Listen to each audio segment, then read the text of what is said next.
Voilà. Donc nous allons débuter cette conférence autour de la justice transitionnelle. Une petite anecdote. Ce début de semaine, j'organisais un entraînement avec les étudiants admissibles au concours de l'École nationale de la magistrature. Et j'ai été amené à évoquer le sujet de la justice transitionnelle avec une étudiante qui avait eu la chance de faire un stage dans une instance juridique judiciaire internationale. J'espère qu'elle me pardonnera si elle est là, cette petite allusion. Ah non, elle n'est pas là puisqu'elle est en train de passer ses 2 euros d'admission. Donc elle n'est certainement pas là, elle est à Bordeaux. Donc je l'interrogeais parce que j'avais découvert que sur son curriculum vitae, il était indiqué stagiaire pendant 4 mois à La Haye, au tribunal pénal international de La Haye. Et je lui ai demandé, mais vous nous avez raconté comment s'est passé votre stage, tous les dossiers que vous avez constitués, mais est-ce que vous pouvez nous parler de la justice transitionnelle ? Je suis navré, je ne peux pas vous parler de la justice transitionnelle parce que je ne sais pas ce que c'est. Depuis quelques jours, donc j'ai mené enquête auprès de certains des étudiants, dont certains sont ici présents, pour les interroger un petit peu sur ce qu'ils comprenaient de la justice transitionnelle. Et je me suis aperçu que c'était un sujet qui était très peu connu, voire inconnu de beaucoup d'étudiants. Lorsque j'ai ouvert le livre absolument passionnant de Cora Andrieux, qui s'intitule « La justice transitionnelle » et qui est aujourd'hui en vente après cette conférence, j'ai découvert que la justice transitionnelle était un phénomène absolument essentiel au fonctionnement de notre société mondialisée et qu'il y avait de très nombreuses occasions réelles où le concept de justice transitionnelle devenait opérationnel. Au Rwanda, en Afrique du Sud, en Allemagne de l'Est, dans les pays africains de façon plus générale, en Amérique du Sud, autant d'occasions où la justice transitionnelle a l'occasion de se manifester. Et donc, ce début de semaine, j'ai vraiment eu confirmation qu'il y avait là un décalage absolument phénoménal entre, d'un côté, l'importance du phénomène de la justice transitionnelle et, de l'autre, une méconnaissance de ce phénomène par les étudiants en droit et particulièrement ceux qui se préparent aux différents concours et examens dans le cadre de l'activité de l'Institut d'études judiciaires.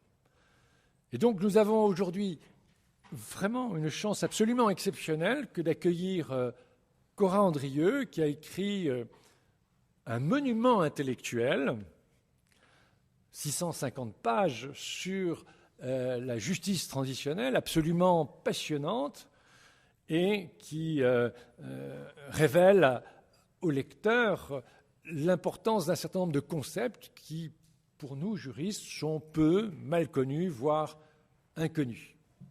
Alors, Cora Andrieux a écrit son livre dans le prolongement de sa thèse de doctorat, puisqu'elle est docteure en philosophie, mais en réalité, on s'aperçoit à la lecture de son texte qu'elle est à la fois philosophe, politologue, sociologue, ethnologue, historienne. Les qualificatifs divers peuvent être empruntés de ci, de là, suivant les développements réalisés.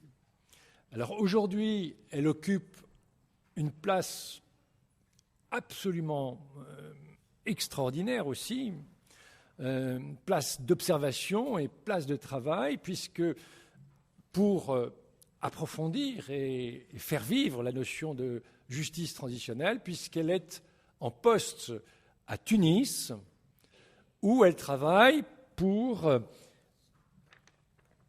le bureau du Haut Commissariat des Nations Unies aux droits de l'homme. Et à ce poste-là, elle vous expliquera un peu plus, une de ses charges, c'est effectivement de se mettre au service de la société tunisienne et de l'État tunisien pour permettre ce passage entre l'état de tyrannie dans lequel vivait la Tunisie il y a encore quelques années et peut-être l'état démocratique à naître ou en train de naître, on ne sait pas trop, en Tunisie. Voilà. C'est donc un moment précieux que nous avons aujourd'hui, que nous allons vivre ensemble. Je remercie bien évidemment très chaleureusement Cora Andrieux, puisqu'elle a accepté de se déplacer depuis Tunis pour venir à Strasbourg pour tenir cette conférence.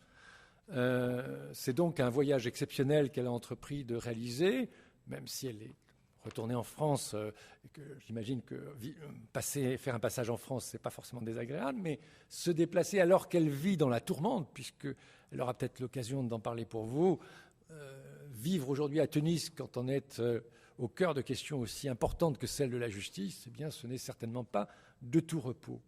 Merci encore, Cora, d'être venue jusqu'à nous, sous les frimas et la température, bon, si la température ça va, mais la grisaille strasbourgeoise, alors que j'imagine à Tunis, il fait grand soleil et qu'on a encore l'impression d'être en été, même si l'avenir est un peu sombre.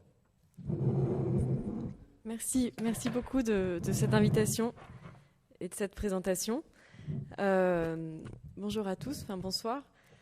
Je suis très contente d'être là déjà pour retrouver un petit peu mon rôle d'enseignant, un petit peu, que j'ai perdu comme vous a dit Quentin. Donc je suis passée du milieu académique, puisque j'étais chargée de cours à Sciences Po et à la Sorbonne, à la pratique. Et donc vraiment de la théorie dans mon ouvrage et ma thèse à la mise en application dans un terrain qui est assez compliqué, comme vous l'avez dit, qui est celui de la Tunisie, qui m'a beaucoup appris sur ce que c'est que la justice transitionnelle aussi, ce passage à la pratique. On en reparlera peut-être tout à l'heure, ça m'a remis beaucoup de choses en question également. Ce que je vais essayer de faire aujourd'hui, c'est vous expliquer quel est ce concept et cette pratique, parce que ce n'est pas qu'une théorie, encore une fois, puisque, comme l'a dit Monsieur Urban, vous avez en France, je pense, il y a un grand déficit de connaissances sur cette question, alors qu'en Angleterre et dans le monde anglo-saxon en général, ce qu'on appelle transitional justice, c'est quelque chose qui est complètement développé. On peut même faire des masters de transitional justice dans certaines universités. Il y a des revues académiques qui sont consacrées à ce sujet. C'est vraiment une discipline à part entière. Et au sein de l'ONU, de la pratique de l'ONU, la justice transitionnelle, maintenant, c'est un volet immanquable dans toutes les opérations de maintien de la paix ou dans toutes les opérations de soutien politique. Il y a toujours un volet justice transitionnelle. Il y en a eu un en Libye. Hier, la Libye a voté sa loi de justice transitionnelle dans le cadre de la mission de maintien de la paix de l'ONU. En Afghanistan, c'est sur la voie, etc. Enfin, c'est vraiment quelque chose, on reviendra dessus, qui est omniprésent. Et bizarrement, en France, ça passe pas. Alors, je me suis beaucoup interrogée pourquoi. Peut-être que le terme, c'est vrai que c'est très moche, la traduction, ça ne veut pas dire grand-chose, justice transitionnelle.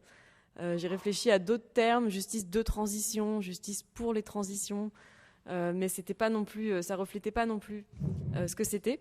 Si vous avez des idées à la fin de la conférence, peut-être vous pouvez me suggérer, je serais contente. Mais c'est vrai que c'est pas idéal comme terme.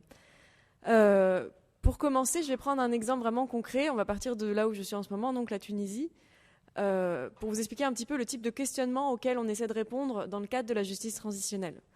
Imaginez-vous le 14 janvier 2011, avenue Bourguiba à Tunis. Ben Ali fuit, ou pas, apparemment c'était plus une sorte de coup d'État militaire, mais en tout cas le président part. Le pays commence son long processus qui n'est toujours pas fini, de transition. Les questions qui vont se poser, entre autres, parmi toutes les autres, ça va être, par exemple, qu'est-ce qu'on fait de tous les représentants de l'Ancien Régime ? Qu'est-ce qu'on fait de tous les membres du parti, le RCD, qui était le parti de Ben Ali, qui était un peu un équivalent, si vous voulez, de la Stasi en Amérique de l'Est, pour représenter un petit peu ce type de parti qui était omniprésent. 2 millions d'adhérents quand même pour une population de 10 millions, c'est beaucoup. 2 millions de personnes donc, qui étaient membres de ce parti, une police complètement corrompue, 150 000 policiers, c'est énorme pour une population de 10 millions aussi, qui étaient tous aussi impliqués dans des exactions, que ce soit torture, viol, disparition forcée, etc. Qu'est-ce qu'on fait donc de tous ces gens ? Comment est-ce qu'on peut établir la vérité sur ce qui s'est passé déjà pendant la Révolution ? Vous savez qu'il y a eu 400 morts, plus de 2500 blessés.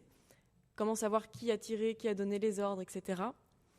Qu'est-ce qu'on fait de toutes les victimes du régime ?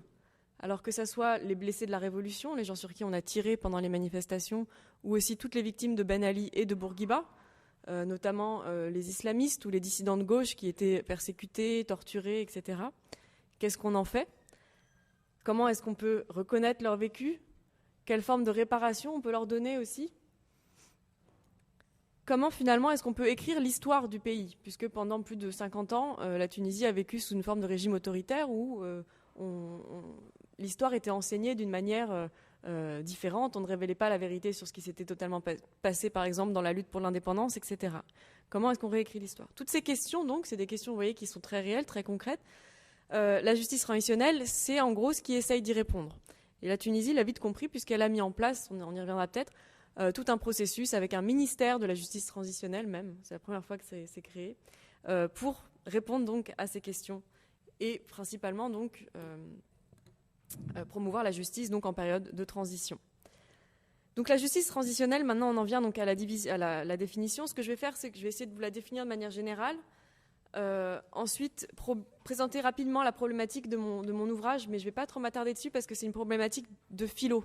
Et je ne pense pas que c'est ça qui va vous intéresser directement le plus. Si vous êtes intéressé, que vous voulez aller plus dans le fond, je vous encourage évidemment, je ne vais pas à lire le livre. Mais je vais quand même rester de manière plus générale puisque vous partez apparemment du début sur cette question. Donc après, on s'attardera sur les 4 mécanismes de la justice transitionnelle. J'essaierai à chaque fois de vous présenter qu'est-ce que c'est, quels sont les enjeux. Et puis pour finir, on aura, j'espère, une discussion plus générale. Donc la justice transitionnelle, en gros, c'est un petit peu le pont entre les théories des droits de l'homme et les théories de la paix et de la démocratie. L'idée, c'est qu'en promouvant certains droits, qui sont tous articulés en gros autour du droit des victimes, en promouvant donc certains droits, on va renforcer le processus de démocratisation et de pacification. Je dis les deux parce qu'il y a 2 types de transitions. Il y a les transitions post-conflit. Pensez par exemple à ce qui va se passer en Syrie, si un jour ça finit. Pensez à ce qui est en train de se passer en Libye, où c'était une guerre civile aussi. Et il y a les transitions post-dictature, disons, ou post-autoritarisme, comme la Tunisie, mais comme aussi l'Europe de l'Est, la Pologne, ou comme les pays d'Amérique latine, l'Argentine, le Chili, etc. Donc c'est 2 grandes différences. Mais l'idée donc, c'est que en promouvant certains droits des victimes et en établissant la vérité sur le passé, on va pouvoir favoriser le changement social de ces sociétés. On va pouvoir donc renforcer la transition démocratique et la pacification.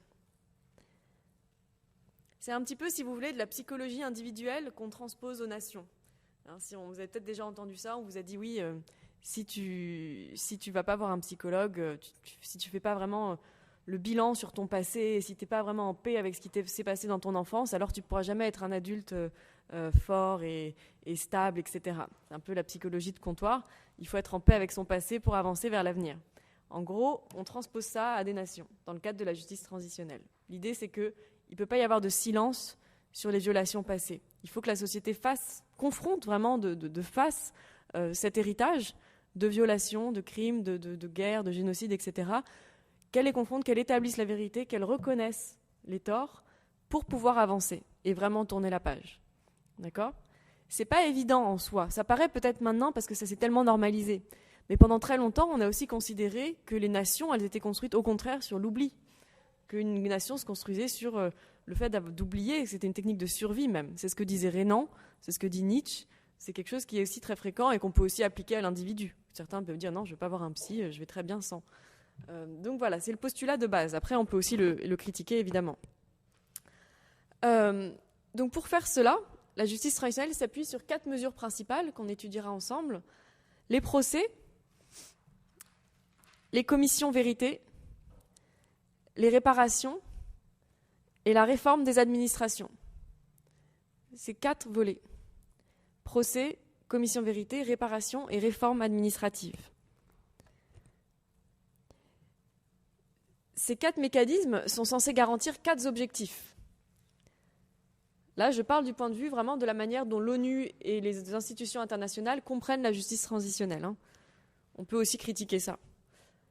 4 objectifs, donc, qui sont la reconnaissance, donc reconnaître les torts passés, rétablir la confiance. Alors la confiance, c'est à la fois la confiance des citoyens entre eux, Pensez à un cas comme le Rwanda, entre Hutu et Tutsi. Mais c'est aussi la confiance envers les institutions. Dans certains contextes, comme l'Allemagne de l'Est, par exemple, ou comme la Tunisie, c'est très important, puisque l'administration avait vraiment un rôle dans les violations, dans les exactions, etc. Rétablir la confiance envers la justice, quand, par exemple, comme en Tunisie, la justice obéissait à l'exécutif pendant toute l'ère de Ben Ali et même sous Bourguiba.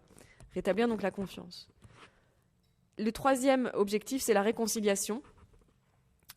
Alors ça, on y reviendra, c'est assez problématique à divers égards. Et le dernier, c'est rétablir la règle du droit, un droit démocratique. Voilà donc 4 objectifs pour 4 mécanismes. Ces mécanismes, vous le voyez, sont à la fois judiciaires et non judiciaires. C'est peut-être pour ça qu'en tant que juriste, vous n'avez pas une connaissance limpide de la justice transitionnelle, puisque beaucoup de juristes stricts d'ailleurs me disent que la justice transitionnelle, c'est pas du droit.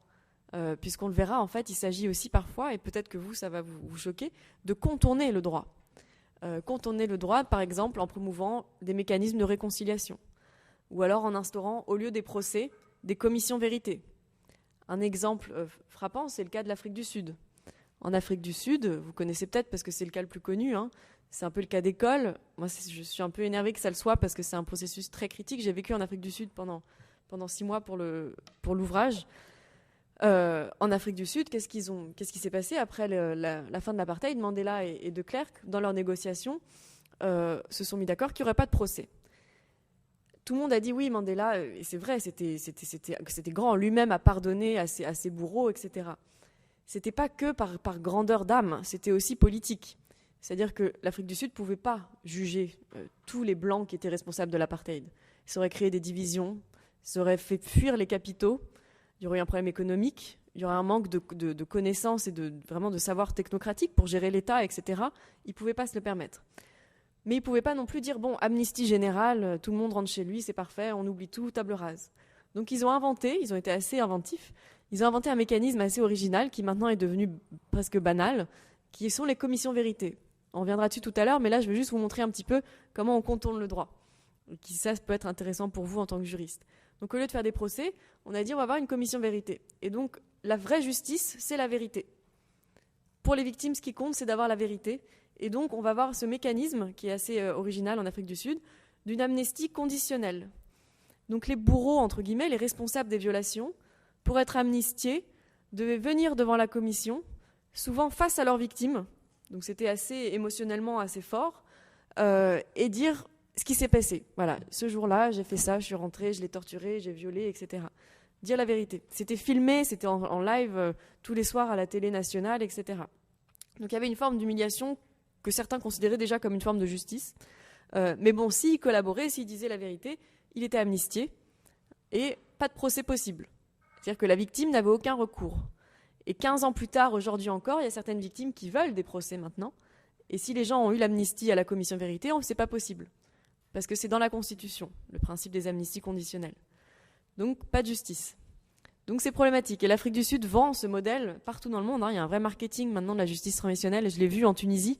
L'ambassade sud-africaine, dès que Ben Ali est parti, ils ont été voir le gouvernement transitoire et ils leur ont dit faites ça, faites une commission vérité, c'est bien, etc. Alors que d'un point de vue juridique et même d'un point de vue ONU, l'Afrique du Sud, ça s'est passé en 1994. Donc, c'est vraiment au début du renouveau du droit international. Mais aujourd'hui, l'ONU refuserait. Enfin, en tout cas, ça ne serait pas du tout sanctionné comme ça l'a été. L'idée des amnisties, surtout depuis la Cour pénale internationale, amnistier des crimes contre l'humanité, c'est juridiquement, du point de vue international, impossible. Donc voilà, tout ça pour vous dire que c'est à la fois judiciaire et non judiciaire. C'est un contournement, parfois, du cours naturel du droit. C'est aussi un mécanisme qui est intrinsèquement politique, vous le voyez. C'est lié à des intérêts politiques, puisqu'il s'agit pas seulement de faire justice quand on parle des procès pour que justice soit faite, mais aussi pour favoriser le processus démocratique. D'accord ? Donc il y a quelque chose de très politique aussi. On reverra ça tout à l'heure. C'est aussi très symbolique, la justice transitionnelle, puisqu'en fait, et là c'est quelque chose de très profond, par ces mécanismes, il s'agit aussi de réécrire l'histoire du passé. Et donc la manière dont la justice transitionnelle va définir qui sont les victimes, à partir de quand on considère les exactions commises? Quelle est la date de début des violences, par exemple? Est-ce que ça a commencé en Tunisie, par exemple? Est-ce que ça a commencé en 87, quand Ben Ali prend le pouvoir? Est-ce que ça a commencé en 56 avec l'indépendance? Est-ce que ça a commencé en 1880 avec le début du protectorat français? La date de début compte beaucoup. Pourquoi? Parce que c'est un récit différent du passé qu'on va mettre en avant, selon la date qu'on choisit, selon le type de violation qu'on prend en considération et selon le type de victime qu'on va reconnaître. Je reprends l'exemple de l'Afrique du Sud. En Afrique du Sud, étaient victimes, c'est-à-dire pouvaient avoir le statut de victime et donc obtenir des réparations, etc., que les personnes qui avaient été victimes de ce qu'on appelle les violations massives des droits de l'homme, c'est-à-dire meurtre, torture, disparition forcée, viol, la violence physique, si vous voulez, violation massive. Ça, c'était une victime. Du coup, beaucoup de personnes ont élevé la voix pour dire « mais c'est n'importe quoi, les victimes, c'est tous les Noirs en Afrique du Sud, et les colorés, et les Indiens, etc., mais tous les gens qui ne pouvaient pas juste se déplacer d'un endroit à l'autre sans avoir leur passeport intérieur, qui étaient exploités dans des mines toute la journée pour un salaire minable, qui n'avaient pas accès à l'éducation, etc. Les victimes, c'est beaucoup plus vaste, c'est pas que les gens qui se faisaient torturer. C'est aussi les victimes du point de vue économique, si vous voulez. Les gens qui n'avaient pas d'opportunité. La Commission sud-africaine s'est concentrée que sur les victimes des violations massives. Donc elle a écrit l'histoire de l'apartheid d'une certaine manière. Vous voyez, c'est juste pour vous faire comprendre un petit peu qu'il y a des enjeux vraiment profonds dans le choix des violations et dans le choix des victimes. Et donc du coup, la justice transitionnelle va être vraiment le lieu de contestations très intenses, des contestations mémorielles et des contestations victimaires, des luttes de victimes presque. Et ça, je le vois en Tunisie et c'est fascinant, c'est qu'on voit vraiment des sortes d'affrontements de victimes entre d'un côté les islamistes qui disent c'était nous les victimes de Ben Ali, et de l'autre côté les gauchistes ou syndicalistes, etc., qui disent non, c'était nous. Et il y a un affrontement entre les deux. Et idéalement, il faudrait, et on espère que la justice transitionnelle le fera, que les deux s'entendent et reconnaissent que oui, on était tous victimes, si vous voulez. Mais voilà un petit peu les enjeux qui sont présents dans la justice transitionnelle. Donc vous voyez que c'est quelque chose de très vaste, de très ambitieux, peut-être trop, et de très, on pourra évidemment en discuter, et en tout cas de très riche, comme vous l'avez dit, parce que c'est à la croisée de beaucoup de disciplines. Moi, je l'ai étudié d'un point de vue philosophique, en philosophie politique. Pourquoi ? Parce que je me suis dit, quel est le type de régime qu'on promeut ? Parce qu'on dit transition, donc c'est transition à partir de quelque chose. Il y a l'idée d'un mouvement, on part de quelque chose, donc la violence, les génocides, la guerre, etc. On va vers quelque chose, parce qu'on dit transition. Donc je me suis dit, on va vers quoi ? C'est quel type de régime il s'agit d'imposer ? Quel type de régime est souhaité, si vous voulez ? Transition vers quoi ? Quel est le télos ? C'est comme ça que j'appelle dans le livre, c'est-à-dire en grec, c'est la fin, en termes de téléologie, l'objectif de ces transitions. Quel type d'État on veut réaliser, si vous voulez. Alors clairement, vous allez tous me dire, oui, mais c'est la démocratie. Mais même si on répond ça, on dit, oui, mais la démocratie, il y a plein de formes de démocratie. Quel type de démocratie ? Alors moi, dans le livre, je suis partie des théories du libéralisme politique, les démocraties libérales. Parce que de fait, dans la pratique des Nations Unies et de la plupart des acteurs internationaux, vous voyez que quand l'ONU, par exemple, fait une opération de maintien de la paix ou de maintien de la paix ou de changement politique, on ne va pas dire, tiens, on va créer un système autoritaire ou une monarchie, etc. On dit, on va créer une démocratie libérale, c'est-à-dire une société tolérante, à minima, tolérante, neutre, ouverte, transparente, etc. Donc ça, c'était mon point de vue, d'un point de vue philosophie politique. Mais on peut aussi l'étudier d'un point de vue sociologique, d'un point de vue anthropologique, d'un point de vue juridique, évidemment. Enfin, il y a 1000 disciplines possibles. C'est ça qui en fait aussi la richesse. Comme je vous disais, donc maintenant, au sein des Nations Unies et dans toutes les missions de la paix, il y a un volet justice transitionnelle. L'exemple le plus récent, c'est le Mali. La mission de maintien de la paix qui est en train d'être mise en place au Mali, pour prendre le relais des Français, elle inclut un volet justice transitionnelle. C'est écrit tel quel. C'est pour ça que c'est important aussi pour vous de connaître ce que c'est, parce que c'est quelque chose de vraiment très actuel. Donc, c'est-à-dire promouvoir la réconciliation avec le nord du Mali, entre les Touaregs et aussi éventuellement les islamistes, etc. D'autres exemples de processus de justice transitionnelle en cours, il y a le Togo, il y a la Guinée-Conakry, il y a le Brésil, il y a l'Uruguay, il y a le Guatemala, le Cambodge, la Thaïlande, la Côte d'Ivoire, le Canada même a créé sa commission vérité. Donc vous voyez que c'est vraiment quelque chose de partout. Sociologiquement, c'est passionnant. Du point de vue de la sociologie internationale, on peut se demander c'est quoi cet impératif de mémoire et ce rôle des victimes. Il y a beaucoup de gens qui, du point de vue sociologique, ont critiqué cette sorte d'omniprésence des victimes aujourd'hui. Cette sorte de lutte victimaire. Certains parlent de concurrence des victimes, etc. Mais en tout cas, c'est vraiment comme un réflexe. Et dans l'après-printemps arabe, si on peut prendre encore cette expression, mais après les révolutions donc, de 2011, c'est aussi devenu comme un réflexe. En Tunisie, comme je disais, tout de suite, les acteurs internationaux, que ce soit l'ONU, mais aussi beaucoup d'ONG internationales, les grandes fondations américaines comme Ford, Carter, Open Society, etc., le 15 janvier, ils étaient à Tunis, peut-être pas le 15 parce que c'était fermé l'espace aérien, mais disons le 17, pour dire, voilà, maintenant, il faut faire ça. Il faut traiter le passé, il faut juger les responsables, il faut établir la vérité, il faut que les victimes aient réparation. Voilà, il y a une sorte de boîte à outils qu'on a transportée. D'accord ? Là, je suis un peu critique envers mon propre, parce que je suis jugée partie, mais c'est un petit peu dangereux dans la mesure où ce qu'il ne faut pas faire, en tout cas, c'est une approche unilatérale, qui serait un peu partout le même sorte de liste de recettes qui s'appliquerait au Cambodge, comme ça peut s'appliquer au Timor ou au Guatemala. Mais c'était vraiment omniprésent. En Libye, comme je disais, pareil. Au Yémen aussi, justice transitionnelle. Il y a une loi de justice transitionnelle qui vient d'être votée au Yémen, qui promeut notamment la réconciliation entre le Nord et le Sud. Enfin, voilà, c'est vraiment quelque chose de très présent. Et en Syrie, figurez-vous qu'il y a des ONG qui sont déjà en train d'établir quel plan de justice transitionnelle pour la Syrie une fois que la guerre sera finie. Ils auront du travail. Et il y a aussi en Israël-Palestine, d'ailleurs, beaucoup de gens qui travaillent là-dessus. Donc vous voyez que c'est quelque chose d'assez riche et mondial. Je vais maintenant reprendre un petit peu les 4 piliers que je vous ai développés, que je vous ai mentionnés, pardon. Puisque la justice transitionnelle, là, je l'ai définie de manière très générale. Vous allez vous dire, oui, c'est joli, c'est une belle idée, c'est bien, les victimes, etc., la reconnaissance, la réconciliation, tout le monde aime ça.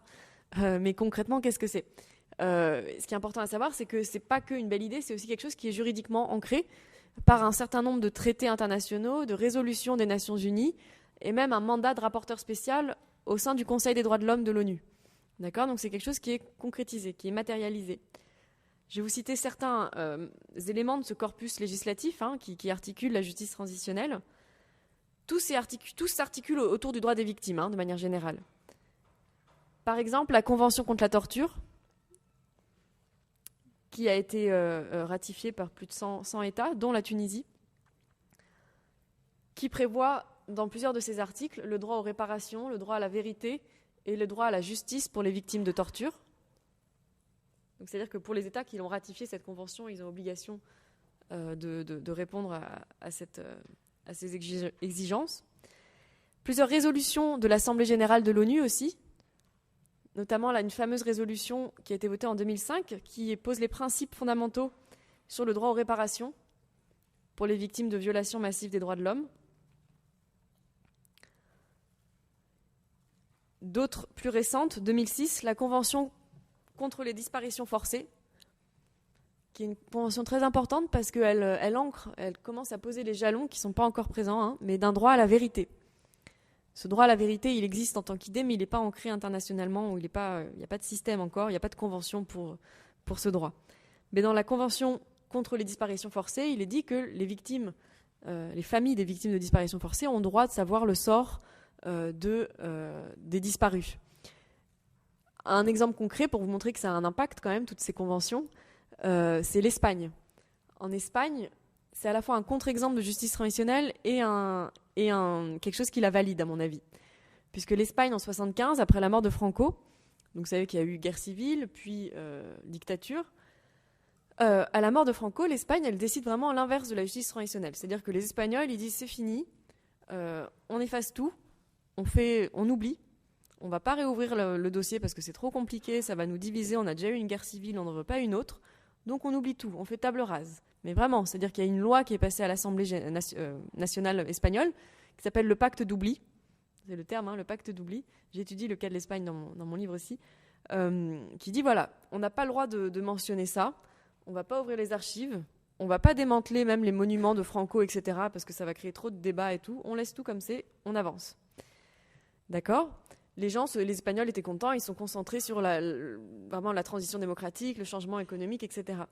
Mais au bout d'un moment, les familles des victimes de Franco, et en particulier tous les disparus, parce que vous savez qu'il y avait beaucoup de fausses communes, en fait, c'est-à-dire que les victimes étaient entassées dans des fosses, donc on ne pouvait pas savoir leur nom, où ils étaient, etc., qu'est-ce qui leur était arrivé. On commençait à hausser de la voix, au début des années 2000. Et cette convention des disparitions forcées, qui a été votée en 2006, a permis à ces associations de victimes en Espagne de forcer le gouvernement de Zapatero, qui l'avait ratifié, à lancer une procédure, à voter une loi au sein de l'Assemblée nationale qui autorise l'ouverture des fosses communes. Et donc les fosses communes ont été ouvertes, pas toutes, elles sont encore en train de l'être, et ils commencent un petit peu à pouvoir, du coup, grâce à l'analyse scientifique sur les ossements, etc., à identifier qui sont les disparus, et à pouvoir les réenterrer aussi, etc. Donc voilà, vous voyez l'impact que ça peut avoir. Après, tous les pays n'ont pas ratifié cette convention, évidemment, mais c'est des pas. Deux rapports importants, juste pour finir là-dessus. Rapport du secrétaire général de l'ONU en 2004 et 2011. Ces deux rapports, je vous encourage à les regarder si vous voulez vraiment, ils sont assez courts et très clairs. Les rapports s'intitulent « Rétablissement de l'état de droit et administration de la justice pendant la période de transition dans les sociétés en proie à un conflit ou sortant d'un conflit ». Vous tapez « Rétablissement de l'état de droit, secrétaire général ONU », vous le trouvez normalement. Donc c'est un rapport qui pose vraiment quelles sont les bases de l'ONU en termes de justice transitionnelle. Donc vous voyez que c'est aussi ratifié par le secrétaire général. Donc voilà pour l'aspect concret. Maintenant, enfin l'aspect juridique si vous voulez. Quels sont donc ces mécanismes ? Je vais reprendre les 4. Le premier, donc, je vous ai dit, c'est les procès. Alors c'est peut-être là que vous allez être le plus familier, vous, en tant que juriste. Les procès, c'est-à-dire une justice pénale, poursuite donc contre les individus responsables de violations des droits de l'homme dans la période de transition. Vous savez qu'au sein donc, du droit international, certains crimes de guerre, crimes contre l'humanité, génocide, crimes de guerre sont imprescriptibles, c'est-à-dire qu'on ne peut pas les amnistier. Et il n'y a pas de délai pour les juger. C'est-à-dire que si vous êtes victime de torture, dans 50 ans, vous pouvez encore porter plainte. D'accord ? Ça se pose en Tunisie très concrètement, puisque beaucoup de cas de torture datent du début de l'ère Bourguiba, des années 60 par exemple. Il y a eu beaucoup de persécutions contre la gauche, les étudiants de gauche dans les années 60, victimes de torture, qui ont le droit, juridiquement parlant en tout cas, de porter plainte aujourd'hui, même si ça date d'il y a longtemps. Donc les procès. Les procès peuvent être soit internationaux. Donc des exemples que vous connaissez sans doute, c'est le procès par exemple, les tribunaux internationaux pour l'ex-Yougoslavie, qui est en train de fermer là, qui est basé à La Haye et qui a donc jugé les responsables des principales violations, donc crimes de guerre, crimes contre l'humanité, même génocide, pendant la guerre dans les Balkans, en ex-Yougoslavie. Il y a eu un autre tribunal ad hoc comme celui-là pour le Rwanda, donc pour les responsables du génocide. Donc tribunaux internationaux, aussi pour le Sierra Leone, ou évidemment maintenant la Cour pénale internationale. Les tribunaux peuvent aussi être hybrides. On dit hybride ou mixte. Alors là, qu'est-ce que ça veut dire ? Ça veut dire que c'est des tribunaux qui vont opérer à la fois selon les règles du droit international et selon le droit national. Donc c'est plus compliqué à organiser, c'est-à-dire qu'il y aura des juges locaux et des juges internationaux. C'est un mélange des deux droits, si vous voulez. C'est plus compliqué à organiser, mais l'avantage, c'est que c'est plus proche, si vous voulez, de là où les violations ont eu lieu. Un exemple connu, c'est le Cambodge. Le Cambodge, c'est un tribunal mixte. C'est-à-dire qu'il y a l'ONU qui chapeaute un peu tout, il y a des juges internationaux, mais c'est aussi le droit cambodgien. Pareil au Timor, c'était un tribunal mixte. Ça peut aussi être, alors là c'est peut-être un peu plus problématique pour vous, des tribunaux traditionnels, Tribunaux traditionnels, la justice de type traditionnel. Alors j'analyse dans mon livre plusieurs cas, l'Ouganda notamment et le Rwanda. Peut-être que le Rwanda vous est plus familier. Au Rwanda, parallèlement au tribunal international, donc, qui était basé en Tanzanie, il y a eu des procédures traditionnelles qu'on a appelées les gachacha. Vous avez peut-être déjà entendu ce terme, c'est assez connu, assez documenté. Qu'est-ce que c'était que les gachacha ? En fait, le problème qui s'est posé au Rwanda était assez clair. C'est que on pense qu'il y a plus d'1 million de morts, mais à peu près le même nombre ou un tout petit peu moins de génocidaires. Donc vous avez quand même une masse de gens, je crois que c'est à peu près 800 000 personnes qui auraient pris part au conflit. Et 800 000, certains disent 1 million, morts. Donc clairement, on ne peut pas juger tout le monde. Vous avez vu sur une carte la taille du Rwanda en plus. Si on met tout le monde en prison, les prisons vont aller exploser. C'était juste pas possible. Vous voyez ces enjeux concrets auxquels on fait face. Donc le Rwanda n'a pas eu le choix que de faire une sorte de division des responsabilités. Donc les plus hauts responsables allaient être envoyés au tribunal international, ceux qui ont commandité le génocide, etc. Les acteurs moyens qui répondaient à des ordres mais qui ont quand même eu des responsabilités, ils allaient dans les tribunaux nationaux, donc de justice rwandaise, et être en prison s'ils étaient jugés coupables. Et les petites mains, si vous voulez, donc la plus grande masse des personnes, avaient droit à passer devant ces procédures traditionnelles qui sont les gachacha. Donc c'est une justice traditionnelle que les Rwandais utilisent depuis des siècles, qui est une justice communautaire où en gros tout le village s'assoit sur le gazon. Un gachacha, ça veut dire gazon.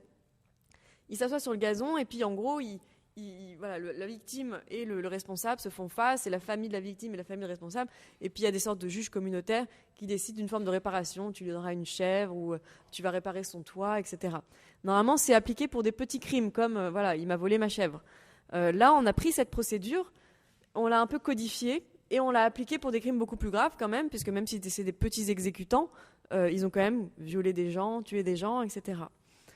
Mais l'idée, c'était qu'il faut faire ça pour que, dans un pays si petit, avec une des densités les plus fortes au monde, et où forcément les victimes et les bourreaux, même quand ils sortent de prison, ils allaient se retrouver à vivre côte à côte, il fallait faire ça pour qu'il puisse y avoir une forme de réconciliation.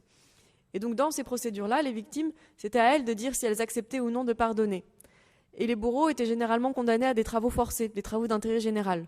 D'ailleurs, c'est en partie grâce à eux que le Rwanda est devenu si développé aujourd'hui. C'est un des pays les plus... Il y a des autoroutes, c'est vraiment un pays économiquement qui va bien maintenant, même si c'est très dictatorial en termes politiques. Mais voilà, ils ont du coup contribué à la reconstruction du pays. Vous voyez ce type, encore une fois, de contournement qu'on peut trouver. Mais là, c'est parce qu'entre autres, on ne pouvait pas faire autrement. On pouvait pas... Si on décidait de juger tous les gens un par un, Human Rights Watch avait dit que ça aurait pris un siècle, le temps que le Rwanda juge tout le monde. Donc voilà, concrètement, c'est pas possible. Et puis les règles du droit n'auraient pas été respectées avec un tel nombre de personnes à juger, etc. Donc on a dû s'adapter. Donc vous voyez que ça prend plusieurs formes, cette justice pénale dans le cadre de la justice transitionnelle. Vous voyez aussi que dans le cadre de la justice transitionnelle, les procès ont une finalité autre que simplement que justice soit faite. Peut-être que ça vous choque encore en tant que juriste. En tant que juriste, vous allez vous dire non, le droit, c'est... Ou peut-être, si vous êtes positiviste, je ne sais pas, mais de dire, voilà, le droit, c'est le droit, on ne fait pas le droit pour autre chose, ou pour réconcilier, ou pour écrire l'histoire, ou pour écrire la mémoire, etc. C'est le droit, point. Là, dans le cadre de justice transitionnelle, clairement, c'est plus que ça. Il y a les procès pour plein d'autres choses, pour écrire la mémoire, pour guérir les victimes, pour réconcilier la société, etc. Il y a un sens social, en fait, une fonction sociale qu'on donne au procès, dans le cadre de la justice transitionnelle. Il y a aussi une fonction instrumentale. C'est-à-dire que l'idée est que si on ne punit pas, si on ne montre pas que voilà, les responsables sont jugés, alors il y a un risque que la violence, elle revienne. Parce que les gens ils vont se dire, c'est l'impunité si vous voulez. Je peux violer qui je veux et puis je n'irai pas en prison, donc je peux continuer. Donc il y a cette idée que la justice a un rôle préventif aussi. On juge, il faut que justice soit faite et soit vue étant faite. C'est pour ça que les procès sont toujours très médiatisés dans le cadre de justice traditionnelle. Par exemple, pour l'ex-Yougoslavie, il y a une télé qui en permanence filme chacune des audiences. C'est pareil à la Cour pénale internationale. Pour montrer que l'impunité, c'est fini, avec l'espoir que ça aura un effet préventif. Alors cet effet préventif, il reste encore à démontrer, bien sûr, mais c'est l'idée. Il y a des risques, évidemment, dans cette instrumentalisation sociale et politique des procès. On en discutera peut-être tout à l'heure et je serais intéressée d'avoir votre avis, vous, puisque vous êtes plus juriste que moi, là-dessus. Il y a des risques. L'écueil auquel on pense tout de suite, c'est le procès spectacle. C'est l'idée de faire un procès qui ne va pas du tout respecter les normes de la règle du droit pour montrer, pour faire exemple. Alors des exemples de ça, il y en a beaucoup. Un qui est assez connu, qui est en tout cas ce que disait Arendt, du procès d'Eichmann à Jérusalem. Vous connaissez sans doute. La principale critique de Hannah Arendt, l'une des critiques, c'était que ce procès avait été utilisé par l'État d'Israël pour montrer pour asseoir sa légitimité. Pour dire, regardez, bâtir sa légitimité sur la mémoire de la Shoah, en gros. C'était un procès politique pour Hannah Arendt qui n'a pas respecté les règles du droit. notamment parce qu'Eichmann a été enlevé en Argentine. Enfin, c'était pas du tout légal. Donc le risque existe donc du procès spectacle. En Tunisie, c'est assez prégnant aussi. C'est-à-dire que je ne pense pas qu'on en a beaucoup parlé en France, mais il y a eu des procès contre les dignitaires de l'Ancien Régime, notamment les anciens ministres de l'Intérieur, donc ceux qui étaient plus responsables de la torture, mais évidemment aussi les procès de Ben Ali. Or, ces procès c'était des farces absolues. Pour plusieurs raisons. Déjà parce que le pays, la justice, comme je vous disais, elle était en fait sous la coupe de Ben Ali pendant plus de 20 ans. Elle obéissait aux ordres de Ben Ali. C'est-à-dire que il disait, lui, tu le juges pas. Elle était complètement corrompue, si vous voulez. Les magistrats et tout. Donc on ne peut pas faire justice dans ce cadre-là. Il faut d'abord réformer la justice. Ce qui est en train de se faire, mais qui prend du temps. Et ensuite, parce que, par exemple, pour le procès de Ben Ali n'était pas là, puisqu'il est toujours en Arabie Saoudite. Il a eu un avocat commis d'office, et l'avocat, pendant tout le procès, était en train de s'excuser. Il s'excusait de défendre Ben Ali. Il n'a rien dit, il n'a pas dit un mail. Il a juste dit, je suis désolé de devoir le défendre. Et c'est tout. Donc il n'y a pas eu de défense. Il a été condamné à 150 ans. C'est pas qu'il ne le mérite pas, mais la manière dont ça a été fait a été assez problématique. Ces critiques ont aussi été formulées contre les tribunaux internationaux. Par exemple, celui de l'ex-Yougoslavie a été très critiqué pour avoir été partial, c'est-à-dire n'avoir jugé que des Serbes, en gros. Beaucoup de Serbes, en tout cas. Et en disant, du coup, que c'est eux les méchants, si vous voulez, dans l'histoire, et donc de ne pas avoir été suffisamment partial. C'est aussi ce qu'on a dit, évidemment, de Nuremberg. Ça, vous connaissez, les procès de Nuremberg, qui sont un peu le premier jalon, si vous voulez, de la justice transitionnelle, ont été critiqués comme étant une justice des vainqueurs. On a dit, c'est n'importe quoi, pourquoi est-ce qu'on a jugé les crimes nazis, mais on n'a pas jugé le goulag, ou tout ce que les Russes ont fait pendant la guerre, mais aussi Hiroshima, etc. Il y a eu d'autres crimes de guerre que ceux des nazis. Donc, l'idée d'une justice des vainqueurs. On reproche aussi à cette justice pénale, quand elle est strictement pénale, son incommensurabilité. Alors là, c'est un argument un peu plus philosophique, qui va peut-être vous énerver, mais l'idée, c'est qu'en fait, ce type de violence auquel on a affaire, qui sont des violences massives, Arendt disait que c'était un mal métaphysique, quand on parle d'un génocide, quand on parle de viol de masse, quand on parle d'enrôlement d'enfants forcés, etc., enfants soldats, pardon, enrôlement forcé d'enfants soldats, tous ces types de crimes, est-ce qu'ils peuvent rentrer dans un cadre juridique, ou est-ce que ça ne dépasserait pas tout? Est-ce que ça ne serait pas un mal, comme disait Arendt, métaphysique, un mal qui dépasse, qui fait éclater toutes les catégories du droit? Parce que c'est trop, c'est plus que ça. Primo Levi disait ça sur la Shoah aussi. Aucun avocat ne pourra jamais faire rentrer ça dans une case ou défendre ce cas. Du coup, il y a une forme d'insuffisance du droit, si vous voulez, et la justice transitionnelle se base aussi sur cette reconnaissance, la reconnaissance de cette insuffisance. Il faut plus. Et elle va donc compléter le droit pénal par d'autres mécanismes. On en vient donc au deuxième, que sont donc les commissions vérité. Les commissions vérité reposent sur ce que j'ai appelé dans mon livre la justice reconstructive.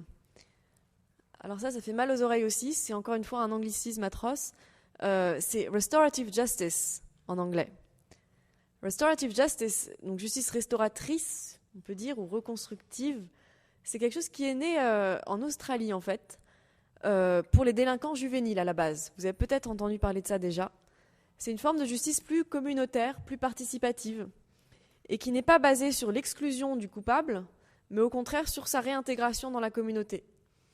Donc à la base, c'était des formes de justice vraiment au niveau un peu comme les gachacha tout à l'heure, si vous voulez. Mais c'était dans un pays anglo-saxon, occidentalisé, etc. Où la famille de la victime et la famille du bourreau, du responsable, allaient s'asseoir ensemble et discuter de ce qui s'est passé, etc. La victime allait pardonner. C'est une justice alternative, plus participative, qui se construit sur le constat que la justice pénale, au sens formel, tribunal, etc., elle aurait un petit peu volé la justice aux communautés. Ça se fait dans des portes fermées, il n'y a pas de participation. Qu'elle serait trop formelle et qu'elle conduirait à des logiques d'exclusion. Donc à la place de ça, on défend une justice reconstructive, qui, elle, au contraire, se base sur la réintégration et la participation. L'objectif de cette justice reconstructive, c'est la guérison, si vous voulez. Les Anglais disent healing, c'est très présent. Donc dans le cadre de la justice transitionnelle, cette justice reconstructive, elle a très vite trouvé un écho en particulier dans le cadre de la commission sud-africaine à nouveau. Desmond Tutu, vous connaissez sans doute, l'archevêque Desmond Tutu, qui était donc le principal, le chef de la commission vérité, le président de la commission vérité sud-africaine, a construit vraiment tout une construction théorique sur cette justice reconstructive. Ce qu'il disait en fait, c'était que les responsables de l'apartheid en Afrique du Sud étaient malades.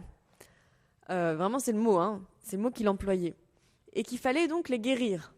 Il ne faut pas les mettre en prison, il faut les guérir. Il faut leur faire comprendre le mal qu'ils ont fait, etc.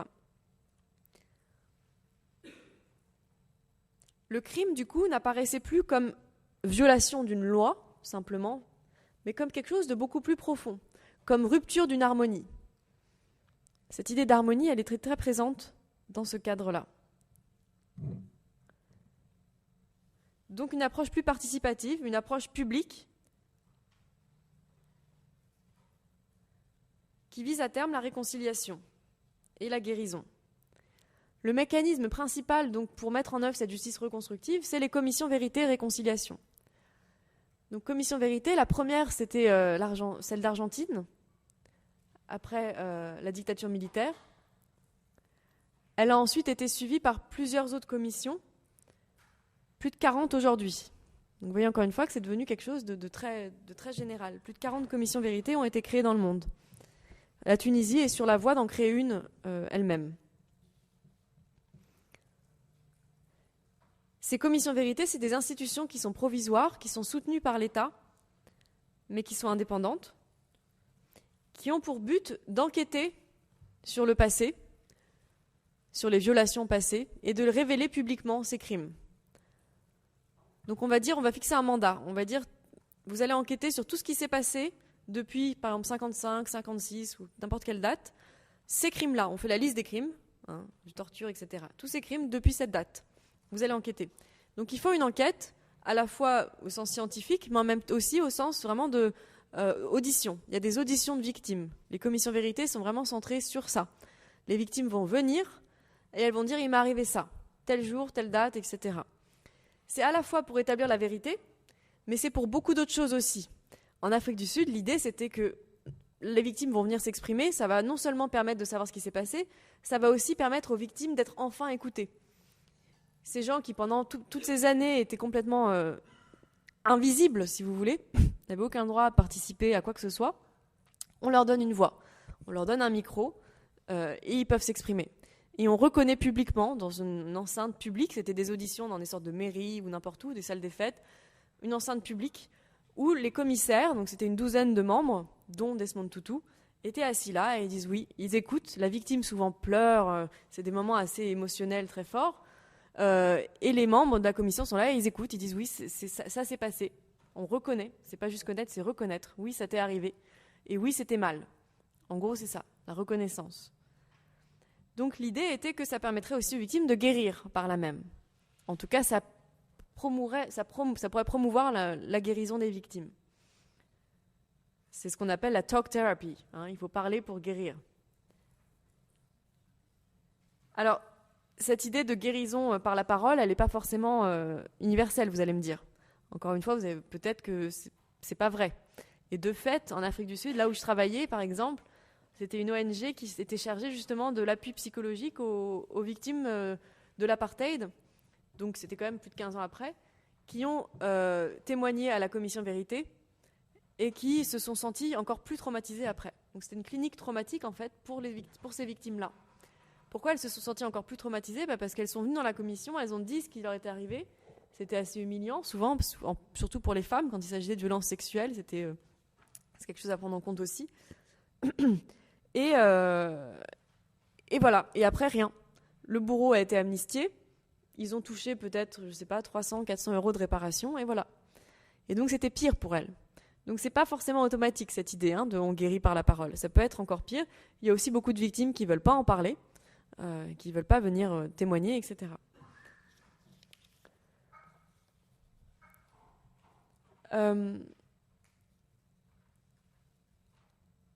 Sur un autre risque, juste dernier risque par rapport à ça, c'est la notion de pardon. Dans le cas de l'Afrique du Sud, c'était très omniprésent, mais pas seulement. Beaucoup de commissions vérité sont appelées commissions vérité et réconciliation, puisque le but est de promouvoir une forme de pardon. Ces termes de pardon, vous allez dire, dans un cadre officiel, puisque c'est quand même sanctionné par l'État, les commissions vérité, c'est assez problématique. Le pardon, c'est quelque chose de très personnel, quelque chose de privé. C'est peut-être la chose la plus intime qui soit, même en termes de décision morale, etc. Qu'est-ce que ça a à faire dans une institution publique? Est-ce que l'État peut me forcer à pardonner ou pas? Et de fait, en Afrique du Sud, beaucoup de victimes ont eu l'impression qu'on les avait forcées à pardonner. Parce qu'en plus, elles étaient dans des endroits publics, donc elles étaient un petit peu choquées, il y avait une sorte de pression, etc. On leur dit, après le témoignage, est-ce que tu lui pardonnes ou pas? Et du coup, beaucoup, sous la pression ou sans trop savoir ce qu'elle disait, on dit oui, mais rapidement comme ça, sans trop savoir. Et aujourd'hui encore, elles sont en train, comme je disais, d'essayer de briser ça et veulent que justice soit faite. Donc il y a une sorte de confusion, si vous voulez, entre le privé et le public. Est-ce que c'est vraiment le rôle d'une institution étatique de promouvoir le pardon? Par ailleurs, c'est souvent des instances qui sont sur-émotionnelles. Les victimes pleurent, comme je disais. Souvent, les membres des commissions vérité, ils allument des bougies, ils chantent, ils prient. C'est très religieux aussi. En Afrique du Sud, c'était un archevêque qui dirigeait la commission. C'est pas anodin. C'est très religieux. Les notions de pardon, de réconciliation, c'est aussi des notions très religieusement marquées. Ce sera fascinant d'ailleurs de voir comment, dans des contextes non chrétiens, comme la Tunisie, mais comme avant déjà le Maroc, ce discours va pouvoir être adapté à des valeurs religieuses différentes. Voilà donc un petit peu les écueils. Troisième pilier, donc, je vais essayer d'aller un peu plus vite, c'est le droit aux réparations. Alors, réparation à la fois matérielle, c'est-à-dire, là c'est un droit international aussi qui est reconnu, c'est-à-dire que les victimes ont droit à obtenir des réparations matérielles, donc financières. C'est aussi des réparations symboliques. C'est-à-dire que rentre dans la case réparation tout ce qui est construction de monuments, changement du nom des rues, réécriture des manuels scolaires, etc. Tout ça, c'est aussi considéré comme réparation symbolique. L'objectif des réparations, du point de vue du droit international, c'est encore une fois un outil de reconnaissance. C'est aussi une manière d'autonomiser les victimes, de leur rendre leur capacité, si vous voulez. Pourtant, beaucoup de victimes refusent les réparations. Un exemple connu que peut-être vous connaissez, c'est en Argentine, les mères des disparus, qui sont les mères donc, de la place de Mai. Il y a une chanson, je crois, de Balavoine, je ne sais plus qui en parle, mais donc c'est pour dire que ça date depuis très longtemps, et elles continuent encore à manifester, je crois, tous les jeudis. Elles refusent les réparations que l'État leur a promis parce qu'elles veulent à la place la vérité. Elles ont peur en fait qu'avec si elles acceptent ces réparations, on va acheter leur silence et que c'est une manière pour l'État de dire voilà, j'ai payé, maintenant m'embête plus avec ça, j'ai fait ce que j'avais à faire. Donc les mères refusent parce qu'elles veulent la vérité et non pas les réparations. En Tunisie aussi, beaucoup de blessés de la Révolution, donc des gens qui ont perdu une jambe ou qui ont été handicapés à cause de la répression des manifestations, ont refusé les réparations qu'on leur a données aussi. Là, c'était plus pour dire non, je mérite pas. On mérite pas qu'on me donne de l'argent. J'ai fait mon devoir patriotique, c'était normal, etc. Je veux pas qu'on me donne de l'argent pour ça. Donc il y a cette idée que l'argent peut être considéré aussi comme un petit peu sale, si vous voulez. Hein, on parle de blood money en anglais, l'argent sale, avec ce risque donc d'acheter les victimes. C'est pour ça que les réparations ne peuvent pas aller seules, elles doivent toujours être accompagnées de mécanismes de vérité. Un cas que j'étudie, qui est un peu un contre-exemple dans mon livre, c'est le Maroc. Au Maroc, il y a eu une instance vérité et équité qui a été créée par Mohamed VI sans transition, puisque c'est toujours le roi, il n'y a pas eu de transition, donc c'est assez paradoxal.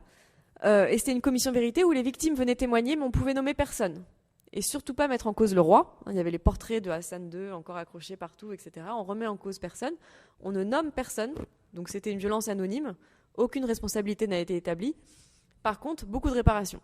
Il y a eu un programme de réparation très fort, très, très important. Les victimes ont touché.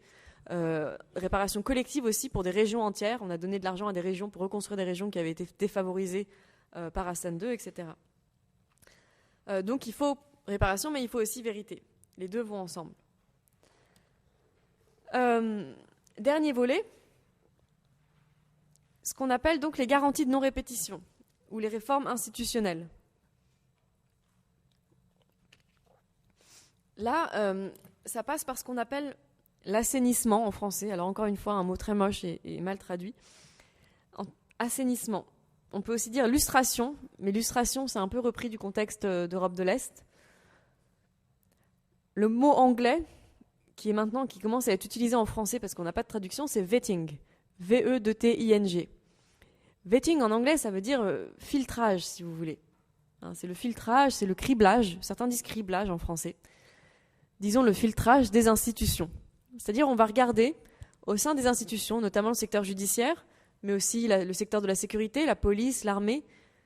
On va regarder qui a été impliqué avec l'Ancien Régime, qui a commis des crimes de guerre ou des crimes contre l'humanité, et on va se débarrasser de ces gens-là dans les institutions. L'idée, c'est qu'il ne peut pas y avoir de transition démocratique si les institutions publiques sont peuplées de personnes qui ont eu les mains sales ou qui se sont trop impliquées avec le régime passé. C'est pour ça qu'on appelle ça l'assainissement. Le problème d'assainissement, c'est que ça peut aussi faire penser à l'épuration. Or, c'est pas ça. L'équilibre est fin, c'est vrai. Le danger, ici, c'est qu'on tourne dans une logique d'épuration, c'est-à-dire une forme de chasse aux sorcières. Quiconque est associé à l'Ancien Régime dégage, en gros. Un exemple assez significatif de ça, sur cette forme de purge, c'est l'Irak. La plus grosse erreur des États-Unis en 2003, c'est d'avoir dit quiconque est membre du Baas, donc le parti de Saddam Hussein, est coupable, est forcément un ennemi potentiel. Donc, il dégage. Et donc, en fait, ils ont vidé, parce que tout le monde était membre du Baas. C'est un peu comme en Allemagne de l'Est ou en Pologne, sans la carte du PC, on ne pouvait rien faire. On ne pouvait même pas avoir droit à l'éducation ou des réductions pour prendre le bus, etc. Donc, tout le monde était membre. Ça ne voulait pas dire qu'ils avaient du sang sur les mains. Mais les Américains ont eu peur de ça, donc ils ont tout dégagé. Et du coup, il n'y a eu personne, en gros, pour diriger l'État. En termes de savoir-faire, de connaissances administratives, etc., il n'y avait plus rien. Et puis, il y a eu un problème sécuritaire aussi, parce qu'ils ont appliqué ça aussi dans le secteur de l'armée et de la police. Donc là, ils ont renvoyé des tonnes de personnes qui étaient armées, qui avaient un savoir-faire militaire, etc., qui se sont retrouvées dans la rue et sans emploi. Donc on voit un petit peu les risques que ça peut créer. Donc ça, c'est un peu le danger à éviter. Pour que le vetting ou l'assainissement s'intègre à la justice transitionnelle, et c'est vraiment un pilier fondamental de la justice transitionnelle, il doit respecter certaines règles de procédure très strictes qui sont individuelles. C'est-à-dire que c'est une individualisation des responsabilités et pas une stigmatisation collective. Pas dire quiconque est membre du BAS est coupable ou quiconque est membre du PC est coupable. En Tunisie, ce qui est en train de se profiler malheureusement, c'est un petit peu quiconque était membre du RCD, le parti de Ben Ali, est forcément coupable. Et c'est forcément problématique à mon sens. Donc le vetting doit se mettre selon une procédure plus individualisée et inclusif. Un exemple que je prends pour contraster avec l'Irak, c'est la Pologne. En Pologne, donc après la chute de l'URSS, la question s'est posée parce que les institutions étaient gangrénées de bureaucrates de l'Ancien Régime, de membres du PC, etc., dont certains avaient commis des exactions. Qu'est-ce qu'on fait ? La Pologne a adopté un processus assez intéressant, c'est qu'ils ont dit, bon, quiconque est dans l'administration ou quiconque candidate à des postes dans l'administration doit remplir un formulaire qui a été établi où on lui demande de dire qu'est-ce qu'il a fait. Est-ce qu'il a été associé à l'Ancien Régime et si oui, comment, dans quelle mesure, etc. Donc il devait établir lui-même la vérité. Il remplissait le formulaire. Il le rendait à l'institution qui se chargeait de ça. Elle allait vérifier ces informations. Si c'était vrai, s'il n'avait pas menti, pas de problème. Il a montré, on rend ça public, mais on ne le vire pas, il ne perd pas son poste, etc. Par contre, s'il a menti, s'il a dit j'ai rien fait alors qu'en fait oui, alors renvoyé. Vous voyez ? Donc ce qui était puni, c'était plus le mensonge sur le passé que le passé lui-même. Ce qui est assez intéressant, parce que le but dans ces mécanismes d'assainissement ou de vetting, c'est vraiment d'avoir des gens honnêtes, si vous voulez. C'est de s'assurer que les institutions seront peuplées de personnes à minimum honnêtes. En Tunisie, comme je disais, c'est assez problématique en ce moment. Il y a un projet de loi qui est en train d'être discuté, qui s'appelle l'immunisation de la révolution. C'est très moche aussi, immunisation de la révolution, qui veut donc immuniser la révolution du retour de l'Ancien Régime. Et qui se propose du coup de faire un petit peu comme ont fait les Américains, de renvoyer tous les gens associés à l'Ancien Régime. Voilà un petit peu l'aperçu que je vous ai proposé. Vous avez vu que dans les 4 piliers, il y a des atouts, il y a aussi beaucoup de risques. D'accord ? Il y a beaucoup d'écueils. Et je suis dans mon livre aussi assez critique et en garde contre certaines choses. Je pense que c'est un domaine des droits de l'homme qui est fondamental, qui est très riche, qui est passionnant, mais qui a aussi qui pose aussi beaucoup de questions. Peut-être parce que c'est trop ambitieux et que du coup c'est irréalisable. Peut-être parce que la guérison, quand on parle du cas du Rwanda, par exemple, c'est pas quelque chose qui est possible. Ils guériront jamais. Le pardon, encore moins. Ou en tout cas, ça prend des générations. En Tunisie, la démocratisation, ça va prendre des générations. Les gens ont tendance à être impatients, mais ça prend longtemps. Regardez la France, le temps que ça a mis entre la Révolution française et puis, disons, quand les femmes ont le droit de vote. Si on me dit que ça, c'est ça l'accomplissement, ça a pris plus de 2 siècles. D'accord ? Donc, voilà, un petit peu une invitation à la patience. Qui n'est pas fréquente et qui est très rare malheureusement dans la pratique actuelle de la justice traditionnelle. On a envie que tout soit fait maintenant, tout de suite. Comme je disais, en Tunisie, 3 jours après, on était là, il fallait ouvrir les archives, il fallait établir la vérité, juger, etc. Le cas de l'Espagne est intéressant. Ça leur a pris 30 ans, mais ils l'ont fait. Regardez le cas de la France, par rapport à la guerre d'Algérie, par exemple, il n'y a toujours rien. Peut-être que ça va venir, peut-être pas. Il y a une sorte d'évolution, je pense, en ce moment pour rétablir un petit peu la vérité dans ce sens-là. Pour Vichy, ça a pris plus de 40 ans pour que Chirac s'excuse et dise Vichy c'était l'État français. Ça a pris plus de 40 ans, c'est 95. Donc voilà, il faut prendre en compte cette temporalité, que c'est aussi le temps de la mémoire, c'est le temps pour que les souffrances aussi s'apaisent, et que dans certains cas, on ne peut pas tout de suite dire voilà, il faut faire ça. Et que peut-être qu'il faut être plus patient. La deuxième conclusion que je voulais apporter, c'était par rapport aux ambitions.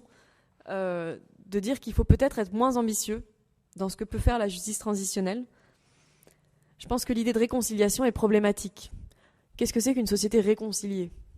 Je ne sais pas trop qu'est-ce que ça définit. Est-ce que c'est forcément souhaitable aussi ?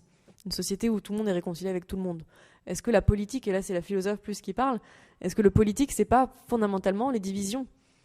L'écart, Claude Lefort disait l'écart. Et le totalitarisme se définit par l'unification. Donc est-ce qu'on veut vraiment réconcilier tout ? Est-ce que c'est possible d'avoir une mémoire collective unifiée, où tout le monde est d'accord sur la même chose sur le passé ? Si on prend sur la France, il y a 1000 mémoires. Une mémoire de la colonisation, mémoire de l'esclavage, mémoire de l'immigration, il y en a 1000. On ne peut pas avoir une mémoire collective. Alors il y a une forme de mémoire collective dans le sens où il y a ces monuments, les morts pour la patrie, etc., qui sont partout, la manière dont on enseigne l'histoire aussi. Mais il y a aussi un enchevêtrement, une mémoire qui est plurielle, et c'est mieux, et c'est tant mieux, à mon avis. Peut-être qu'on peut aussi en discuter. Un exemple aussi concret, c'est Israël-Palestine. Est-ce qu'un jour on pourra avoir une mémoire collective pour les deux ? Beaucoup de gens y travaillent en ce moment, des ONG, etc. À mon avis, c'est aussi impossible de réconcilier ces mémoires-là. Donc, invitation à la prudence. Je vais m'arrêter ici. Je garderai ça peut-être pour après, mais j'ai soif. Pardon. Et voilà. Oui, pardon. Voilà. Je ne sais pas si je peux revenir sur des éléments ou si vous voulez. Merci Cora Andrieux pour cet exposé extrêmement riche et plein de relief et surtout plein d'interpellations pour nous juristes parce que on a du mal à retrouver nos repères dans cette justice transitionnelle. Alors, je ne vais pas peut-être prendre la parole et poser des questions parce que j'en ai beaucoup. Et puis même si je les sélectionne, peut-être c'est le moment aussi pour vous de réagir. Est-ce que d'ores et déjà certains souhaitent prendre la parole ? Mademoiselle.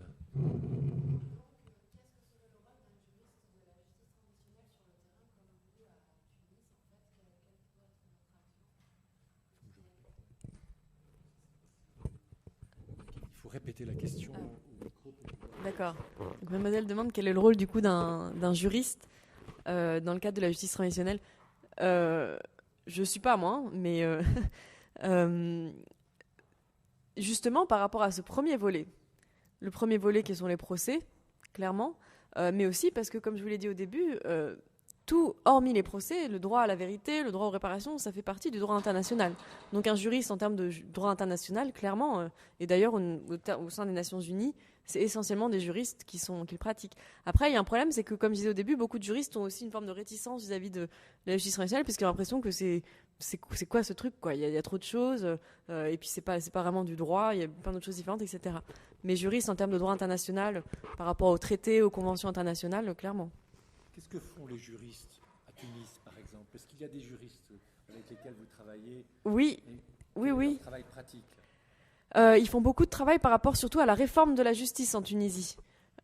Puisque comme je disais, là c'est intéressant aussi, vous avez un héritage en gros, où vous avez un système judiciaire complètement gangréné, où pendant des années, les magistrats et les juges et les avocats, etc., étaient, pour beaucoup, pas tous évidemment, mais beaucoup étaient aux ordres de Ben Ali. Et la réforme du système judiciaire sera énorme à faire. Et donc, il donne beaucoup de conseils par rapport à les réformes. Réforme aussi du code de procédure pénale. Ça, je sais parce que mon bureau travaille dessus. Du conseil, de l'expertise sur comment réformer ce code, puisqu'il y a plusieurs articles, par exemple, qui autorisent les arrestations pour diffamation ou pour atteinte à la sûreté de l'État. Des termes assez vagues qui permettent, vous entendez aujourd'hui, tous les procès qui ont lieu contre des blogueurs ou des rappeurs en Tunisie aujourd'hui, à cause de ces failles dans le droit. Donc, ils vont donner une sorte d'expertise. On peut citer l'exemple de ce rappeur qui, il y a quelques jours, a été condamné à une peine de prison, alors même qu'il n'avait pas été convoqué à l'audience pénale où il a été condamné. Donc là, on voit véritablement qu'il y a une faille dans le système procédural qui s'est trouvée révélée par quelque chose qui nous choque énormément. Oui. Et ça se multiplie, il y a eu beaucoup de problèmes comme ça. Dans le projet de constitution, il y a aussi l'idée d'inclure l'idée d'une atteinte au sacré, qui pourrait autoriser encore une fois ce type d'arrestation, puisque la plupart des cas actuels, et on les suit au commissariat, parce qu'on a aussi un rôle, comme je vous ai expliqué, on peut enregistrer les violations des droits de l'homme, et puis après on traite avec le Conseil des droits de l'homme à Genève. Beaucoup de cas, donc, par exemple d'artistes qui ont été attaqués pour diffamation, parce qu'ils ont fait des tableaux qui étaient jugés offensants, ou parce qu'il y avait de la nudité, etc. Et évidemment tous les cas des chanteurs, rappeurs, etc. Donc ça, c'est quelque chose, une forme d'expertise et de conseil. Voilà. Monsieur. Alors, en fait, moi, j'aurais plutôt une double question à vous poser. Une qui a trait plutôt d'abord aux victimes et l'autre plutôt à l'histoire. Pour les victimes, vous nous avez dit que ce sont des commissions qui déterminent le statut des victimes. Alors, j'aimerais savoir qui compose ces commissions, comment sont-elles créées, sont-elles objectives? Et ensuite, par rapport à l'histoire, vous nous avez expliqué que la justice traditionnelle est en fait quelque chose de symbolique dans le sens qu'on réécrit l'histoire. Mais pourtant, la science de l'histoire a encore quelque chose d'objectif et réécrire l'histoire, c'est un peu vider l'histoire de sa substance en quelque sorte. Voilà. Est-ce que ce n'est pas quelque chose de choquant? Mais, alors, je reprends la question du coup. Pour l'enregistrement, monsieur demandait par rapport aux victimes, les commissions vérité établissent les listes des victimes, qui les composent, comment elles sont créées, est-ce qu'elles sont objectives? C'est pas ça. Et la deuxième question, c'était par rapport à la notion de réécrire l'histoire, qui peut paraître choquante puisque l'histoire est une science objective. Alors, c'est deux très bonnes questions. Par rapport à la première, effectivement, c'est un des enjeux principaux. Qui compose les commissions vérité, qui nomme les membres, etc. C'est un enjeu principal parce qu'effectivement, l'impact, vraiment, pour comprendre, peut-être je reviens sur les commissions vérité, ce qu'elles font à la fin, elles opèrent pendant 4 ans par exemple, à peu près. Afrique du Sud, c'était 4 ans. Au Maroc, c'était 2 ans, je crois. Elles finissent par un rapport, c'est souvent des pavés. Rapport dit qu'est-ce qui s'est passé. Voilà ce qui s'est passé. Voilà les causes premières de la violence. Par exemple, le rapport de la commission du Sierra Leone remonte à avant la colonisation pour expliquer les causes profondes du conflit, etc. Après, elles vont dans les détails. Qu'est-ce qui s'est passé tel jour, telle attaque, etc. Et puis à la fin, il y a une liste des victimes, le nom des victimes. Donc effectivement, c'est un pouvoir énorme. La composition des commissions vérité, il y a plusieurs... Il n'y a pas de normes universelles. Il y a plusieurs, ce qu'on appelle les bonnes pratiques dans le secteur un peu onusien. Les bonnes pratiques, donc il y a une sorte de manuel qui dit les bonnes pratiques pour créer des commissions vérité. L'une des bonnes pratiques, c'est évidemment de faire un processus le plus consultatif et ouvert possible dans la nomination des membres. En Afrique du Sud, il y a eu des consultations avec la société civile qui ont duré plus de 6 mois pour que la société civile puisse suggérer des gens du milieu associatif, des juges, des avocats, des figures qui font consensus. Et sur cette base, on a pu nommer. En Tunisie, dans le projet de loi qui est en train d'être examiné, les membres seraient élus par l'Assemblée nationale. Ce qui est... Ça peut paraître normal, en même temps ça peut être problématique, ça peut être politisé du coup, parce que le groupe majoritaire à l'Assemblée va forcément placer ses pions. Et donc c'est là que tout se joue, vous avez vraiment raison, c'est là que tout se joue. Et si on n'arrive pas à nommer des gens qui, comme Desmond Tutu par exemple, font consensus, tout le monde l'aime, on peut pas... C'est difficile dans certains cas. En Tunisie, je ne vois pas très bien qui va pouvoir faire cette figure de Desmond Tutu. Quelqu'un que tout le monde trouve légitime, c'est pas évident. C'est ce qui manque d'ailleurs aux transitions, à mon avis, du monde arabe, c'est cette figure d'un Mandela, quoi, de quelqu'un que tout le monde aime ou sur lequel tout le monde peut être d'accord. Et c'est là que tout se joue. Un contre-exemple, pour revenir là-dessus, c'est de non-objectivité, parce que c'est vrai que la justice transitionnelle peut être instrumentalisée ou détournée. C'est la Côte d'Ivoire. En Côte d'Ivoire, après qu'Ouattara a pris le pouvoir, donc quand il y a eu cette guerre où la France est intervenue pour en gros dégager Laurent Gbagbo, Ouattara donc devient président. Le lendemain, il dit « Je crée une commission vérité pour établir la vérité sur tout ce qui s'est passé depuis 2002 ». Le président, c'est lui. Il a pris Charles Konan Banny, qui est son bras droit, et les membres, c'est lui. Il a tout nommé lui-même par décret. Donc la commission, elle était mornée, si vous voulez. Elle était mornée, d'ailleurs, elle n'a pas du tout fonctionné, parce qu'elle n'est pas du tout vue comme légitime, la société civile n'a pas été impliquée, et puis surtout, c'était complètement politisé, parce qu'ils ont juste regardé les crimes commis d'un côté et pas ceux commis de l'autre. Donc évidemment, tout se joue là, et c'est ça le plus difficile. Et en Tunisie, on est en train de batailler, nous, pour qu'il y ait une commission la plus neutre possible. Une des solutions souvent trouvées, quand il n'y a pas de gens qui font consensus, quand il n'y a pas de figure vraiment consensuelle, c'est de prendre des internationaux. Au Sierra Leone, il y avait 3 avocats internationaux qui étaient membres, notamment un Sud-Africain, membre de la commission vérité du Sierra Leone. Au Kenya aussi, il y avait un ancien Sud-Africain, ils sont partout, qui était membre de la commission vérité du Kenya. Parce qu'il y a l'idée que ces gens-là sont en dehors de tout ça, donc ils vont être plus neutres, plus objectifs. Par rapport à la deuxième question sur la réécriture de l'histoire, effectivement, c'est quelque chose qui choque, le terme même.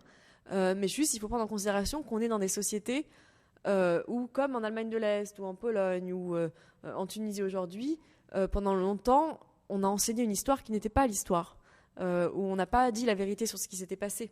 En Tunisie, ce qui s'est passé en 2008, par exemple, dans le bassin minier, qui est vraiment le début de la révolution, personne n'en a parlé en Tunisie. Les médias n'en ont pas parlé une seule fois, donc ça figure nulle part. Donc réécrire l'histoire, ça veut juste dire ça. Ça veut dire il faut le mettre, et puis il faut qu'un jour, on réforme aussi les manuels scolaires pour que ça y figure. Et ça, c'est des choses qui sont très compliquées, le lieu de beaucoup de tensions, et souvent irréalisables. Vous devinez pourquoi. Beaucoup de pouvoir se joue là, la manière dont l'histoire est racontée, dès l'enfance et dès l'école. C'est des lieux de pouvoir énormes. Au Rwanda, par exemple, on n'enseigne toujours pas l'histoire du génocide dans les écoles. Pas parce qu'on veut pas, mais parce qu'on ne trouve pas de récit qui puisse être sur lequel on puisse se mettre d'accord. C'est-à-dire qu'il ne faut pas non plus dire tous les Hutus sont des méchants, c'est eux qui ont tout fait, etc. Parce que dans ce cas, il y a quand même encore la moitié de la population qui est Hutu et ça va créer des tensions. Mais en même temps, il faut dire ce qui s'est passé. Donc c'est vraiment très délicat. Donc voilà un petit peu ce que je voulais dire par ça.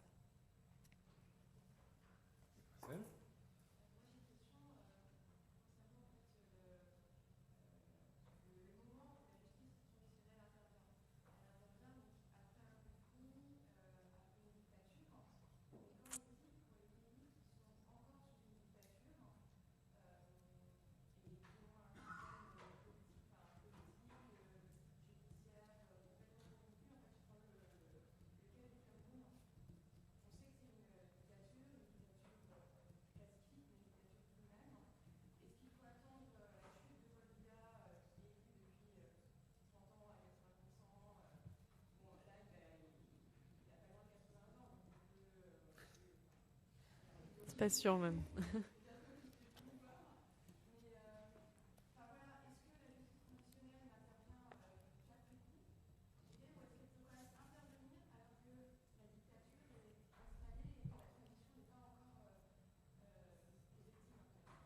C'est une très bonne question aussi, donc je la répète pour le film. Mademoiselle disait que la justice transitionnelle intervient toujours après, apparemment, puisque c'est transition, donc c'est une fois que les conflits est terminé, une fois que la dictature est tombée. Mais est-ce qu'on ne peut pas la faire intervenir pendant, en prenant l'exemple du Cameroun, qui est donc une dictature, est-ce qu'on ne pourrait pas, donc, sans attendre la chute de Paul Biya, donc le président, mettre en place des procédures de justice transitionnelle? Oui, clairement, mais après, on perd... je vais répondre en 2 fois, si vous voulez. Clairement, oui, et d'ailleurs, ça se fait dans beaucoup de cas. Un exemple, c'est, encore une fois, je prends Israël-Palestine. Il y a beaucoup de chercheurs et d'ONG, etc., et même l'ONU est impliquée, l'UNICEF, je crois, là-dedans, en disant, bon, les accords de paix, ça ne marche pas en passant par l'élite et par le haut, donc on va essayer de passer par en bas. Et passer par en bas, ça passe d'abord par changer la mentalité. Et changer la mentalité, c'est entre autres promouvoir des formes de réconciliation entre Israéliens et Palestiniens, et ça passe entre autres par l'enseignement de l'histoire et la reconnaissance des violations. Donc là, on retourne dans la justice transitionnelle. Et donc, il y a des chercheurs qui ont fait des projets très intéressants dans les écoles primaires, en mettant des Israéliens et des Palestiniens ensemble et leur apprendre l'histoire d'une manière qui puisse être un petit peu, pas unifiée, parce que c'est pas possible, mais au moins qu'ils se reconnaissent mutuellement, qu'ils soient d'accord d'être désaccords, si vous voulez. Donc il y a des livres d'histoire qui ont été créés où sur chaque page, pour chaque événement, par exemple la guerre de 6 jours, la guerre de Kippour, etc., on voit d'un côté le récit israélien, de l'autre côté la vision palestinienne, et voilà. Mais les deux ne sont pas les mêmes, certains points sont les mêmes, mais des fois non, mais au moins ils cohabitent. Voilà, l'idée c'était, il faut commencer par là et ça va permettre la transition. Donc la justice transitionnelle aura un effet préventif, si vous voulez. Il y a aussi d'autres cas où la justice transitionnelle a lieu alors qu'il n'y a pas de transition. Par exemple, le Maroc. Il y a eu sans transition. Le roi était toujours là, etc.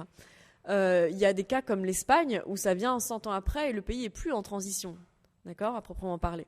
Le pays n'est plus en transition. L'Espagne, c'est déjà une démocratie. Donc, en disant ça, en fait, votre question est très intéressante puisqu'elle remet un petit peu en cause l'idée même de justice transitionnelle. Et à mon avis, on devrait un jour abandonner ce terme et juste parler, je ne sais pas, peut-être de politique du passé ou de traitement. Les Suisses, le gouvernement suisse appelle ça le traitement du passé. Et ce terme est très moche parce que ça fait très bureaucratique. On traite le passé, on met dans un filet, dans un dossier, etc. Mais ça permet un petit peu justement de répondre à votre question et de dire voilà, c'est pas forcément associé à une transition. C'est traiter le passé de manière générale avec l'idée que ça pourra favoriser une forme de changement, que ça pourra consolider une démocratie. En Espagne, beaucoup de gens disent que le traitement du passé actuel a consolidé la démocratie espagnole, que si en France on traitait l'Algérie, ça consolidera la démocratie française, mais ce n'est pas forcément une transition. Mais dans ce cas, là, je prêche un peu contre mon propre école, parce que du coup, les justices transitionnelles ne renverraient plus à rien. On ferait parler juste de politique de mémoire ou de politique de passé, je ne sais pas, mais ça serait autre chose. Voilà.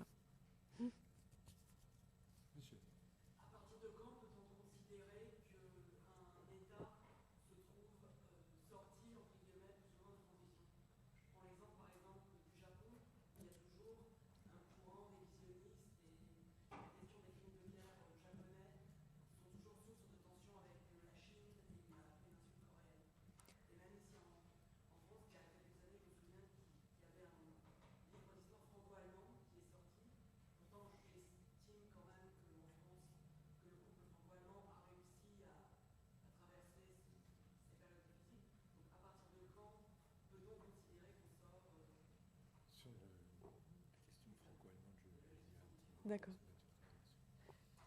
Donc monsieur demande quand est-ce qu'on sort de la transition, quand est-ce que ça finit, en prenant l'exemple donc du Japon avec beaucoup de cas encore de révisionnisme ou de la France avec ses ouvrages d'histoire franco-allemand, alors que la France paraît déjà sortie de cette période.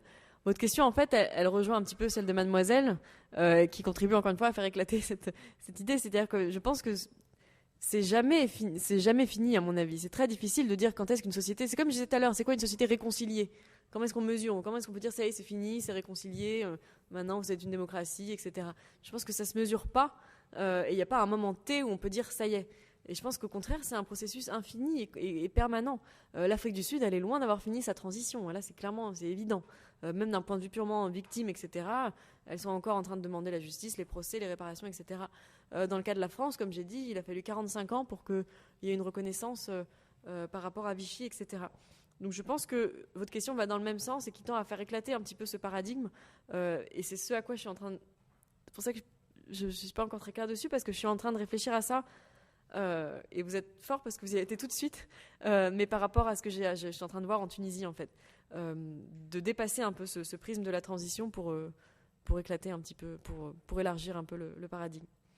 Vous vouliez parler Je voulais juste intervenir, non pas comme sachant sur le sujet, parce que je ne prétends pas du tout l'être, mais vous livrer une anecdote. Peut-être certains d'entre vous étaient là il y a, je crois, à peu près 2 ans et demi, lorsque nous avions, dans le cadre de l'Institut d'études judiciaires, organisé une conférence avec mon collègue Jean-Laurent Vonneau et un avocat aujourd'hui devenu écrivain, Pierre Kretz, sur le procès de Bordeaux de 1953.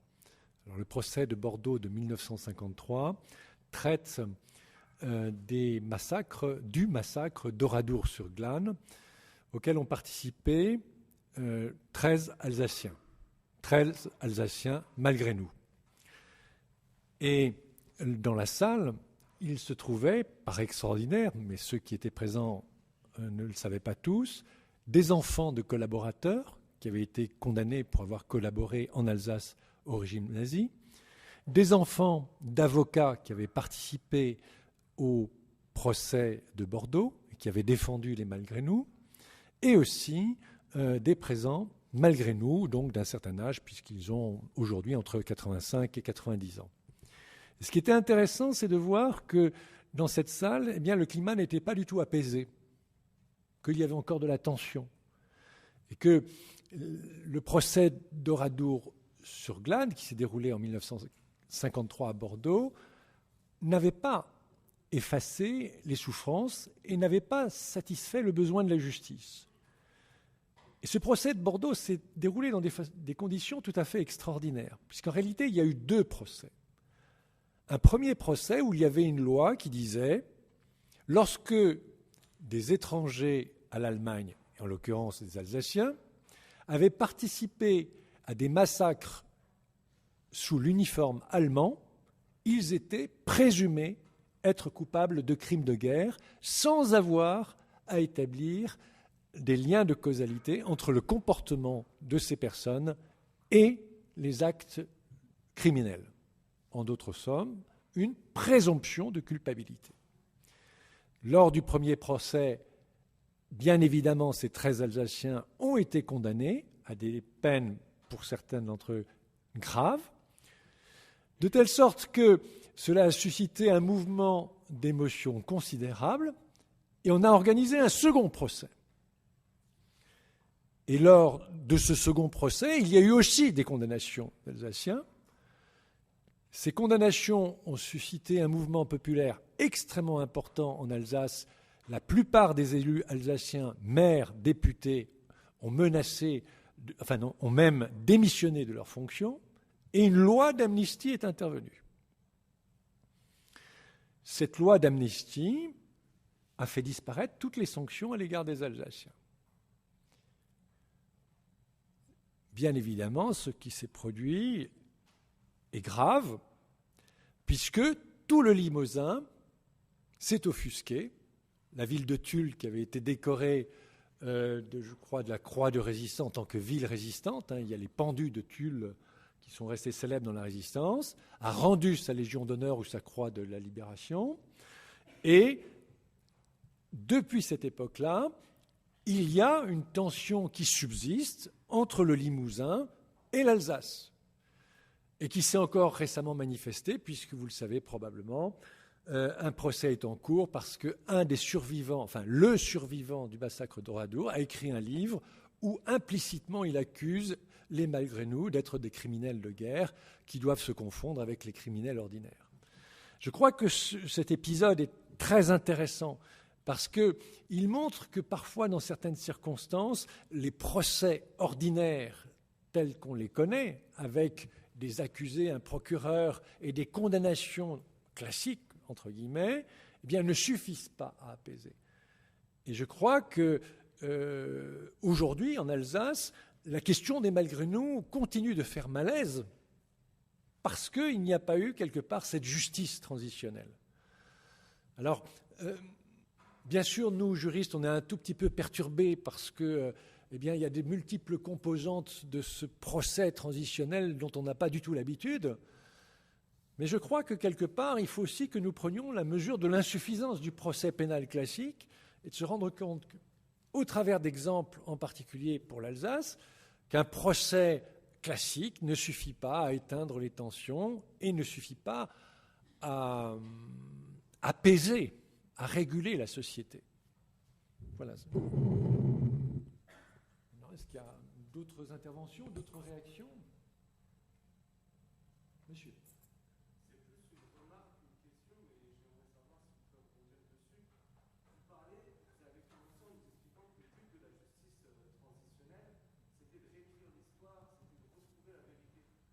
C'est des notions qui me paraissent totalement absolues et qui me semblent totalement partisanes, parce qu'on sait très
personne qui veut intervenir juste à côté. Je pense que c'est en relation avec l'intervention.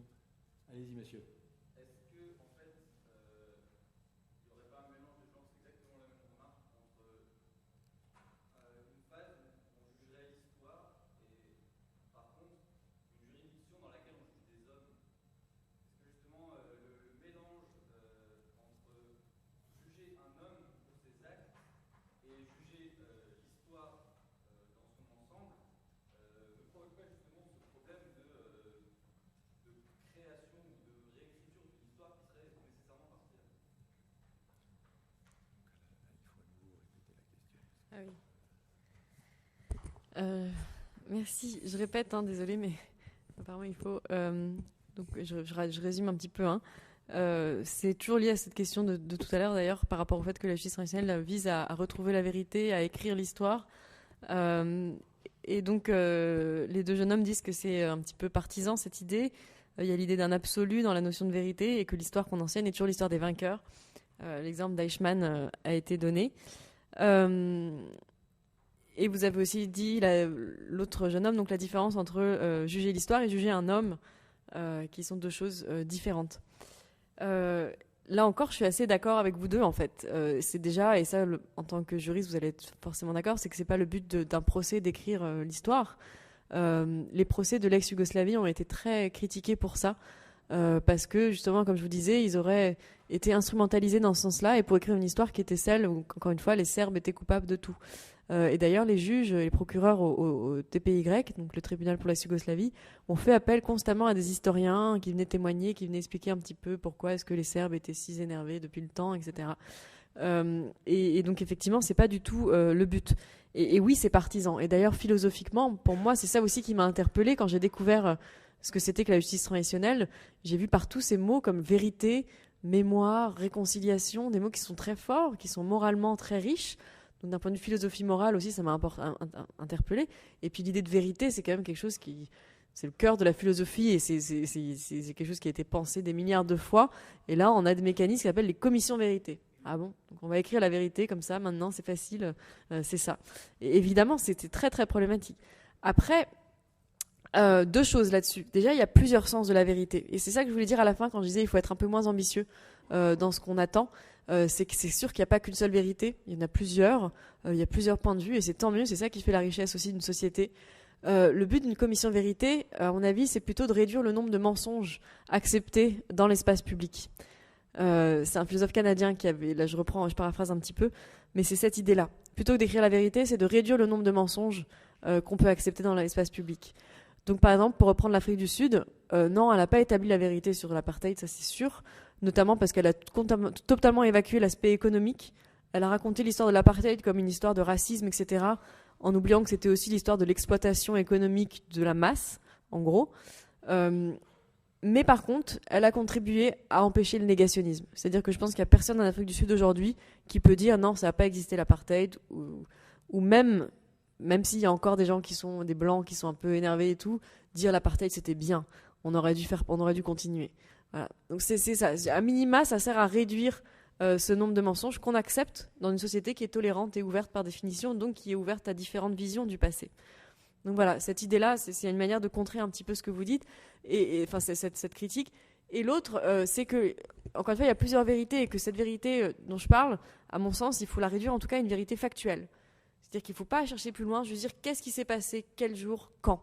C'est ça qu'il faut. Et c'est ça que les victimes, je pense, ont besoin. Que ça soit reconnu et qu'elles sachent. Par exemple, si votre père a disparu, vous voulez savoir qu'est-ce qui lui est arrivé, quel jour. Vous ne voulez pas forcément savoir les grandes raisons profondes, métaphysiques, etc. Juste savoir les faits. Et ça, je pense, ce n'est pas forcément quelque chose de contestable.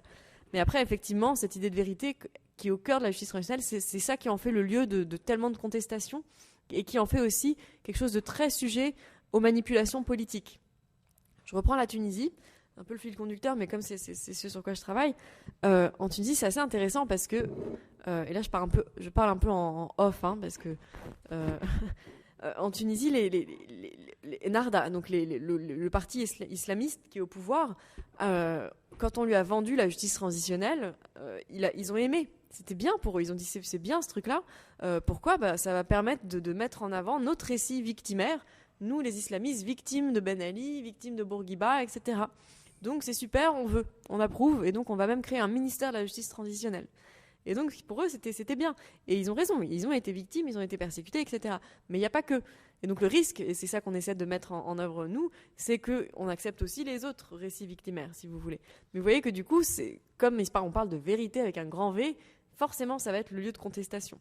Qui domine ça va dominer l'histoire du pays, la mémoire, et du coup va pouvoir créer des légitimités. Qui est victime est forcément légitime, si vous voulez.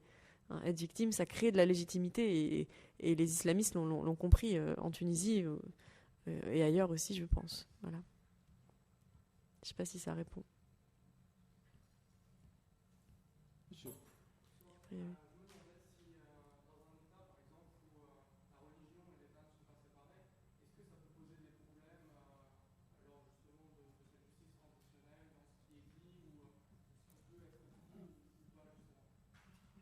Dans quel sens vous voulez dire?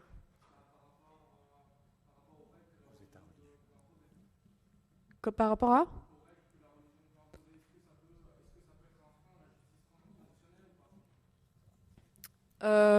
non, je pense pas directement. J'essaie de réfléchir à des exemples. De manière générale, la justice transitionnelle, et je pense que c'est un des problèmes, et il faut lutter contre ça, elle est trop empreinte d'un discours religieux. Je vous l'ai dit tout à l'heure, quand on parle de pardon, de réconciliation, etc., c'est très très religieux. C'est souvent des figures religieuses qui sont membres des commissions. Et le problème, c'est que ça crée des dynamiques d'exclusion. Des gens qui se reconnaissent pas dans ces valeurs-là. Desmond Tutu qui prie, donc c'était vraiment du christianisme en plus, donc c'était assez... qui veulent pas ça, qui veulent pas qu'on les reconnaisse comme victimes au sens religieux. Ça a pu créer du coup des problèmes. Je pense qu'il faut au contraire dépasser un petit peu ce caractère religieux. Après, je sais pas. Comme je disais, je pense que l'un des enjeux, ça va être justement de dépasser, d'arriver à appliquer ce corpus de justice transitionnelle dans un contexte qui n'est pas imprégné de valeurs judéo-chrétiennes de manière générale, si vous voulez. Parce que je pense que c'est empreint de valeurs judéo-chrétiennes. Et dans le cadre donc, de la Tunisie ou de l'Égypte, etc., ça sera intéressant de voir comment ça se met en place. Mais de manière générale, toutes les religions ont cette idée de pardon. C'est dans l'islam. Au Cambodge, c'était très intéressant. Ils ont beaucoup utilisé les valeurs du karma, etc., pour pouvoir justement promouvoir des formes de réconciliation au niveau local, donc en puisant dans les ressources du bouddhisme. Donc c'est toujours présent. C'est toujours présent. L'important, c'est d'adapter au contexte, de ne pas calquer un modèle judéo-chrétien dans un contexte qui ne l'est pas. Voilà. Mais il y avait la demoiselle aussi.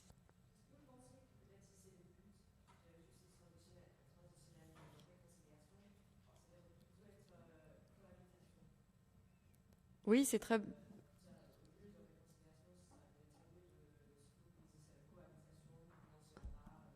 Tout à fait. Donc mademoiselle demande si on ne peut pas se concentrer plutôt sur la cohabitation plutôt que la réconciliation. Tout à fait, c'est ce que je dis d'ailleurs tout au long de l'ouvrage. Hein. Je critique cette idée de réconciliation en disant que c'est pas une idée libérale d'abord, libérale au sens du libéralisme politique. Hein. Réconciliation de tout le monde avec tout le monde, c'est pas forcément souhaitable non plus. Je ne sais pas si on a envie de vivre dans une société où tout le monde est d'accord sur tout, etc. Donc effectivement, et puis c'est quelque chose de très empreint moralement aussi, cette idée-là, qui politiquement, je pense, n'a pas beaucoup de valeur. Et du coup, effectivement, une cohabitation, de coexistence est beaucoup plus pertinente. Et ça revient à cette idée de peut-être revoir les ambitions à la baisse, parce que dans un contexte comme le Rwanda, encore une fois, je pense que réconciliation, en tout cas pour cette génération et les prochaines à venir, ça n'aura pas grand sens. Mais si au moins on arrive à faire en sorte que les gens vivent ensemble et acceptent d'être en désaccord, si vous voulez, sans se tirer dessus, c'est que déjà qu'on a accompli une forme de démocratie. C'est ça la démocratie aussi. C'est le désaccord, donc on ne peut pas l'éradiquer, je pense. Voilà.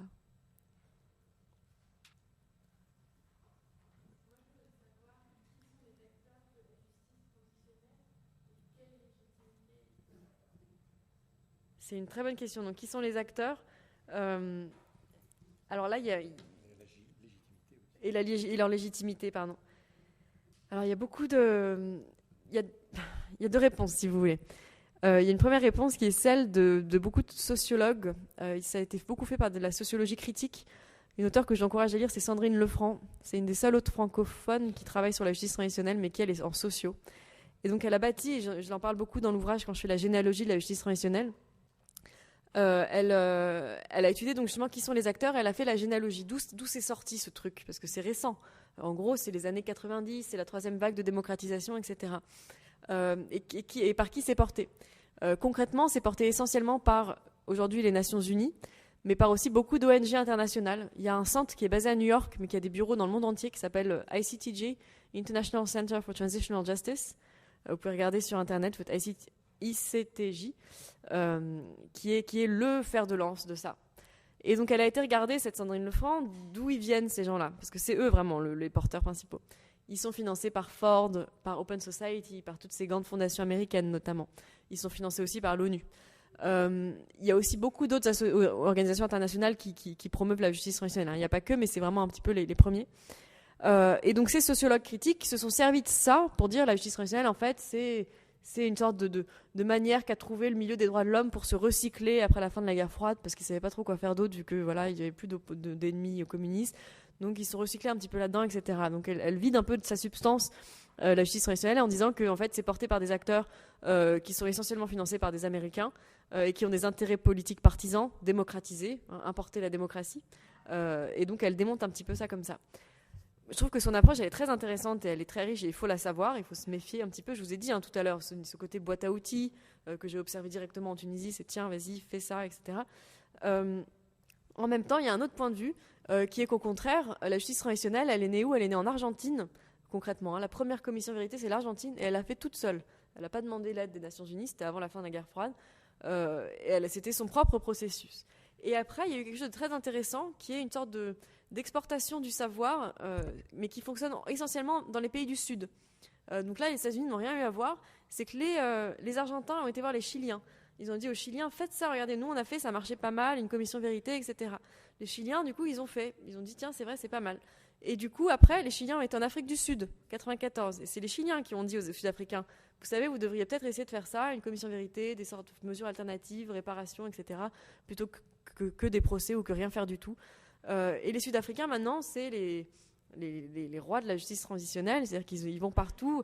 Ils ont été, et Desmond Tutu, c'est un des premiers, en Côte d'Ivoire, le lendemain de la chute de Ouattara, ils étaient là pour dire, regardez, en Afrique du Sud, on a fait ça. En Tunisie, il y a 1000 colloques.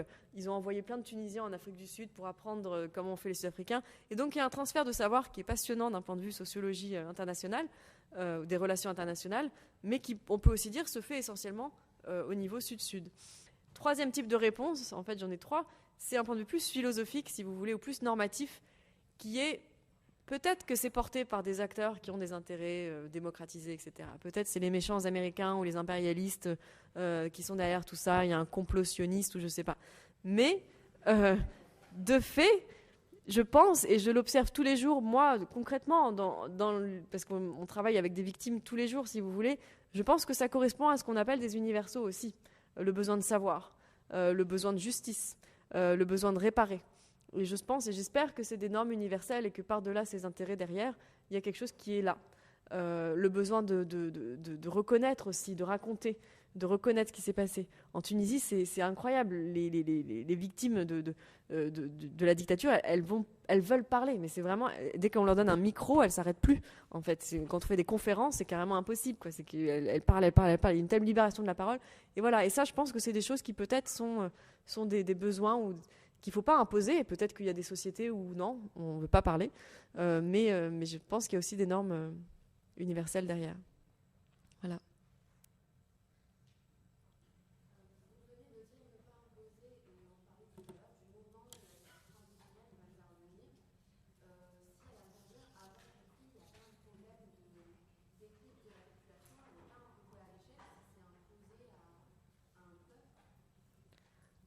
Oui, clairement. Après, il n'y a pas eu beaucoup de cas où c'était imposé dans ce sens-là avant un conflit.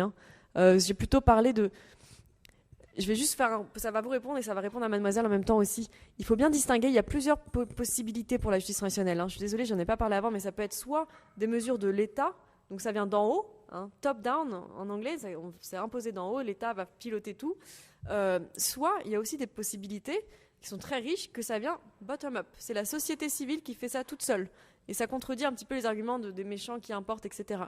Et il y a beaucoup de cas. Un cas intéressant que j'étudie dans le livre, c'est la Russie. En Russie, l'État n'a rien fait pour établir la vérité sur le goulag. Même pire, ils ont dit c'était bien le goulag, où Staline est un héros, etc.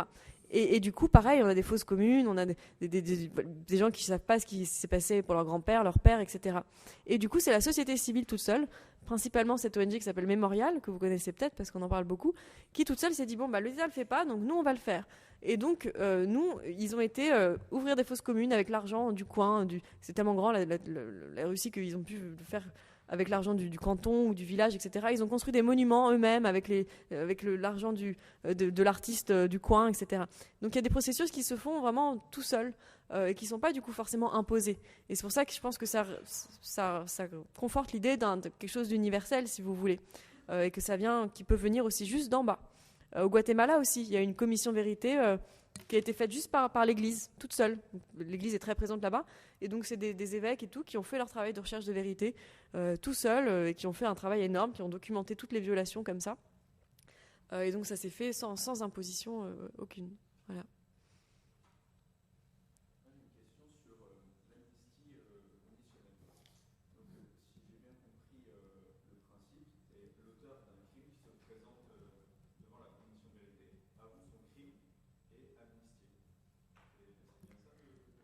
Alors, c'est plus que ça. Il fallait avouer, dire tout ce qui s'était passé, ne pas mentir, parce qu'après, ils allaient vérifier quand même. Et il fallait aussi, dans le cas sud-africain, qu'il y ait une motivation politique au crime. C'est-à-dire que si c'était un crime qui n'était pas motivé politiquement, c'est-à-dire qu'il ne peut pas justifier le fait qu'il obéissait à la politique plus générale de l'apartheid, etc., il n'était pas amnistié. D'accord ? Donc, il fallait prouver la motivation politique et effectivement dire la vérité. Et il y avait une clause d'honnêteté qui était très difficile à prouver. Il faut dire la vérité en toute honnêteté. Donc ça, c'était un petit peu ambigu. Encore une fois, attention, ce type de mécanisme, type sud-africain, ça ne serait pas accepté internationalement aujourd'hui. Vraiment. La Tunisie essaye de faire un truc un peu dans le genre en ce moment.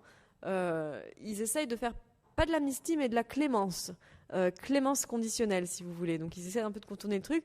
C'est-à-dire que les responsables qui disent la vérité, et qui coopèrent avec la commission, et si la victime est d'accord aussi, peuvent avoir ce qu'on appelle une sentence de réconciliation, c'est-à-dire la commission vérité rendrait un petit verdict favorable, elle le transmet au tribunal administratif qui doit prendre en compte ça dans son verdict à lui. Et donc c'est une invitation à ce qu'il diminue la peine pour les gens qui ont coopéré. Donc c'est pas une amnistie, c'est une clémence, voilà, mais conditionnée, avec l'idée que ce qui compte c'est d'avoir la vérité en premier. Qui a été appliqué essentiellement en Afrique du Sud. Dans d'autres pays, comme je disais, il y a le cas de la Tunisie. Non, je pense que vraiment, il n'y a eu que l'Afrique du Sud qui a un peu été le fer de lance de ça. Puisque après, ça a été critiqué, et encore une fois, je pense que c'est pas un modèle du tout l'Afrique du Sud dans ce sens-là, puisque, comme je disais, les victimes, très vite, ont dit non, en fait, je veux des procès. Et elles ne pouvaient pas. Et donc, elles se sont regroupées en associations, qui sont encore très actives aujourd'hui, pour demander qu'on réouvre ces procès et qu'on annule le principe des amnisties.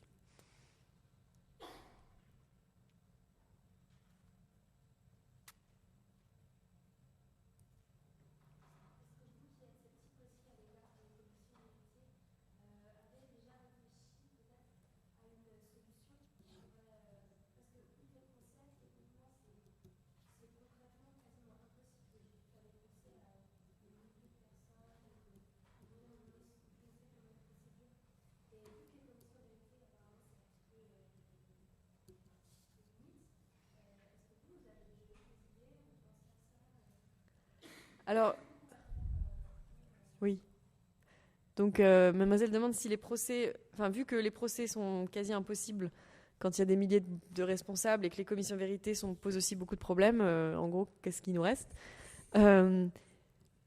Déjà, les procès ne sont pas impossibles de manière générale. Moi, j'arguerais en faveur d'une forme de division du travail, je pense. Déjà, dans le droit international sur la justice traditionnelle, il est dit qu'il faut tout. Il faut les 4 piliers que j'ai dit. C'est pas l'un ou l'autre. Donc, d'un point de vue théorique et normatif dans la pratique de l'ONU, quand on dit justice traditionnelle, c'est qu'il y aura à la fois des procès, à la fois une commission vérité, à la fois des réparations pour les victimes et des réformes de l'administration, d'assainissement, etc. Les 4 doivent aller tous ensemble. C'est pas l'un ou l'autre. Donc, idéalement, ça serait des procès où on juge certains, les plus hauts dignitaires, les plus hauts responsables. Les gens intermédiaires, entre guillemets, auront plus accès à cette commission vérité, qui n'est pas... Je me suis même fait mal comprendre si j'ai dit que c'était forcément nul une commission vérité. J'ai dit, pour revenir un petit peu sur les questions des messieurs tout à l'heure, il ne faut pas penser que ça va établir la vérité sur le passé et récréer la mémoire du pays. C'est tout. C'est qu'il faut avoir une vision moins ambitieuse. La commission vérité sud-africaine, si je l'ai critiquée dans le sens où elle a pu conduire à des formes d'imposition du pardon, etc., elle a aussi beaucoup d'apports positifs, comme j'ai dit, empêcher le négationnisme, mais aussi tout simplement, et même si ce n'est pas quelque chose qui se mesure à long terme, pour une fois, on entendait ces voix. C'était juste donner la parole. Et déjà, c'est un objectif déjà accompli. Et comme ça, on recrée une sphère publique. On recrée une sphère publique en partant de ça, si vous voulez. C'est des mécanismes d'inclusion. Donc juste si on a cette conception moins ambitieuse, je pense que commission vérité, c'est quelque chose d'essentiel. Mais ça ne doit pas être un truc pour couvrir l'amnistie, si vous voulez. Il ne faut pas s'en servir pour contourner la justice. Donc idéalement, ce serait vraiment les cas. Je trouve que l'exemple du Sierra Leone ou du Timor, c'est peut-être 2 cas de réussite.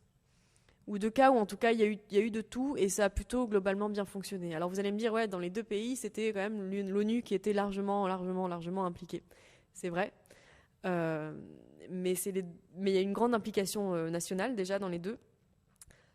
Et c'est des cas où il y a eu de tout. Il y a eu à la fois des procès pour les plus gros responsables, procès internationaux. Il y a eu des procès nationaux pour les acteurs moyens. Il y a eu des procédures traditionnelles de réconciliation. Il y a eu une commission vérité. Les victimes ont eu des réparations. Enfin, il y a vraiment eu une sorte de panel assez complet. Voilà.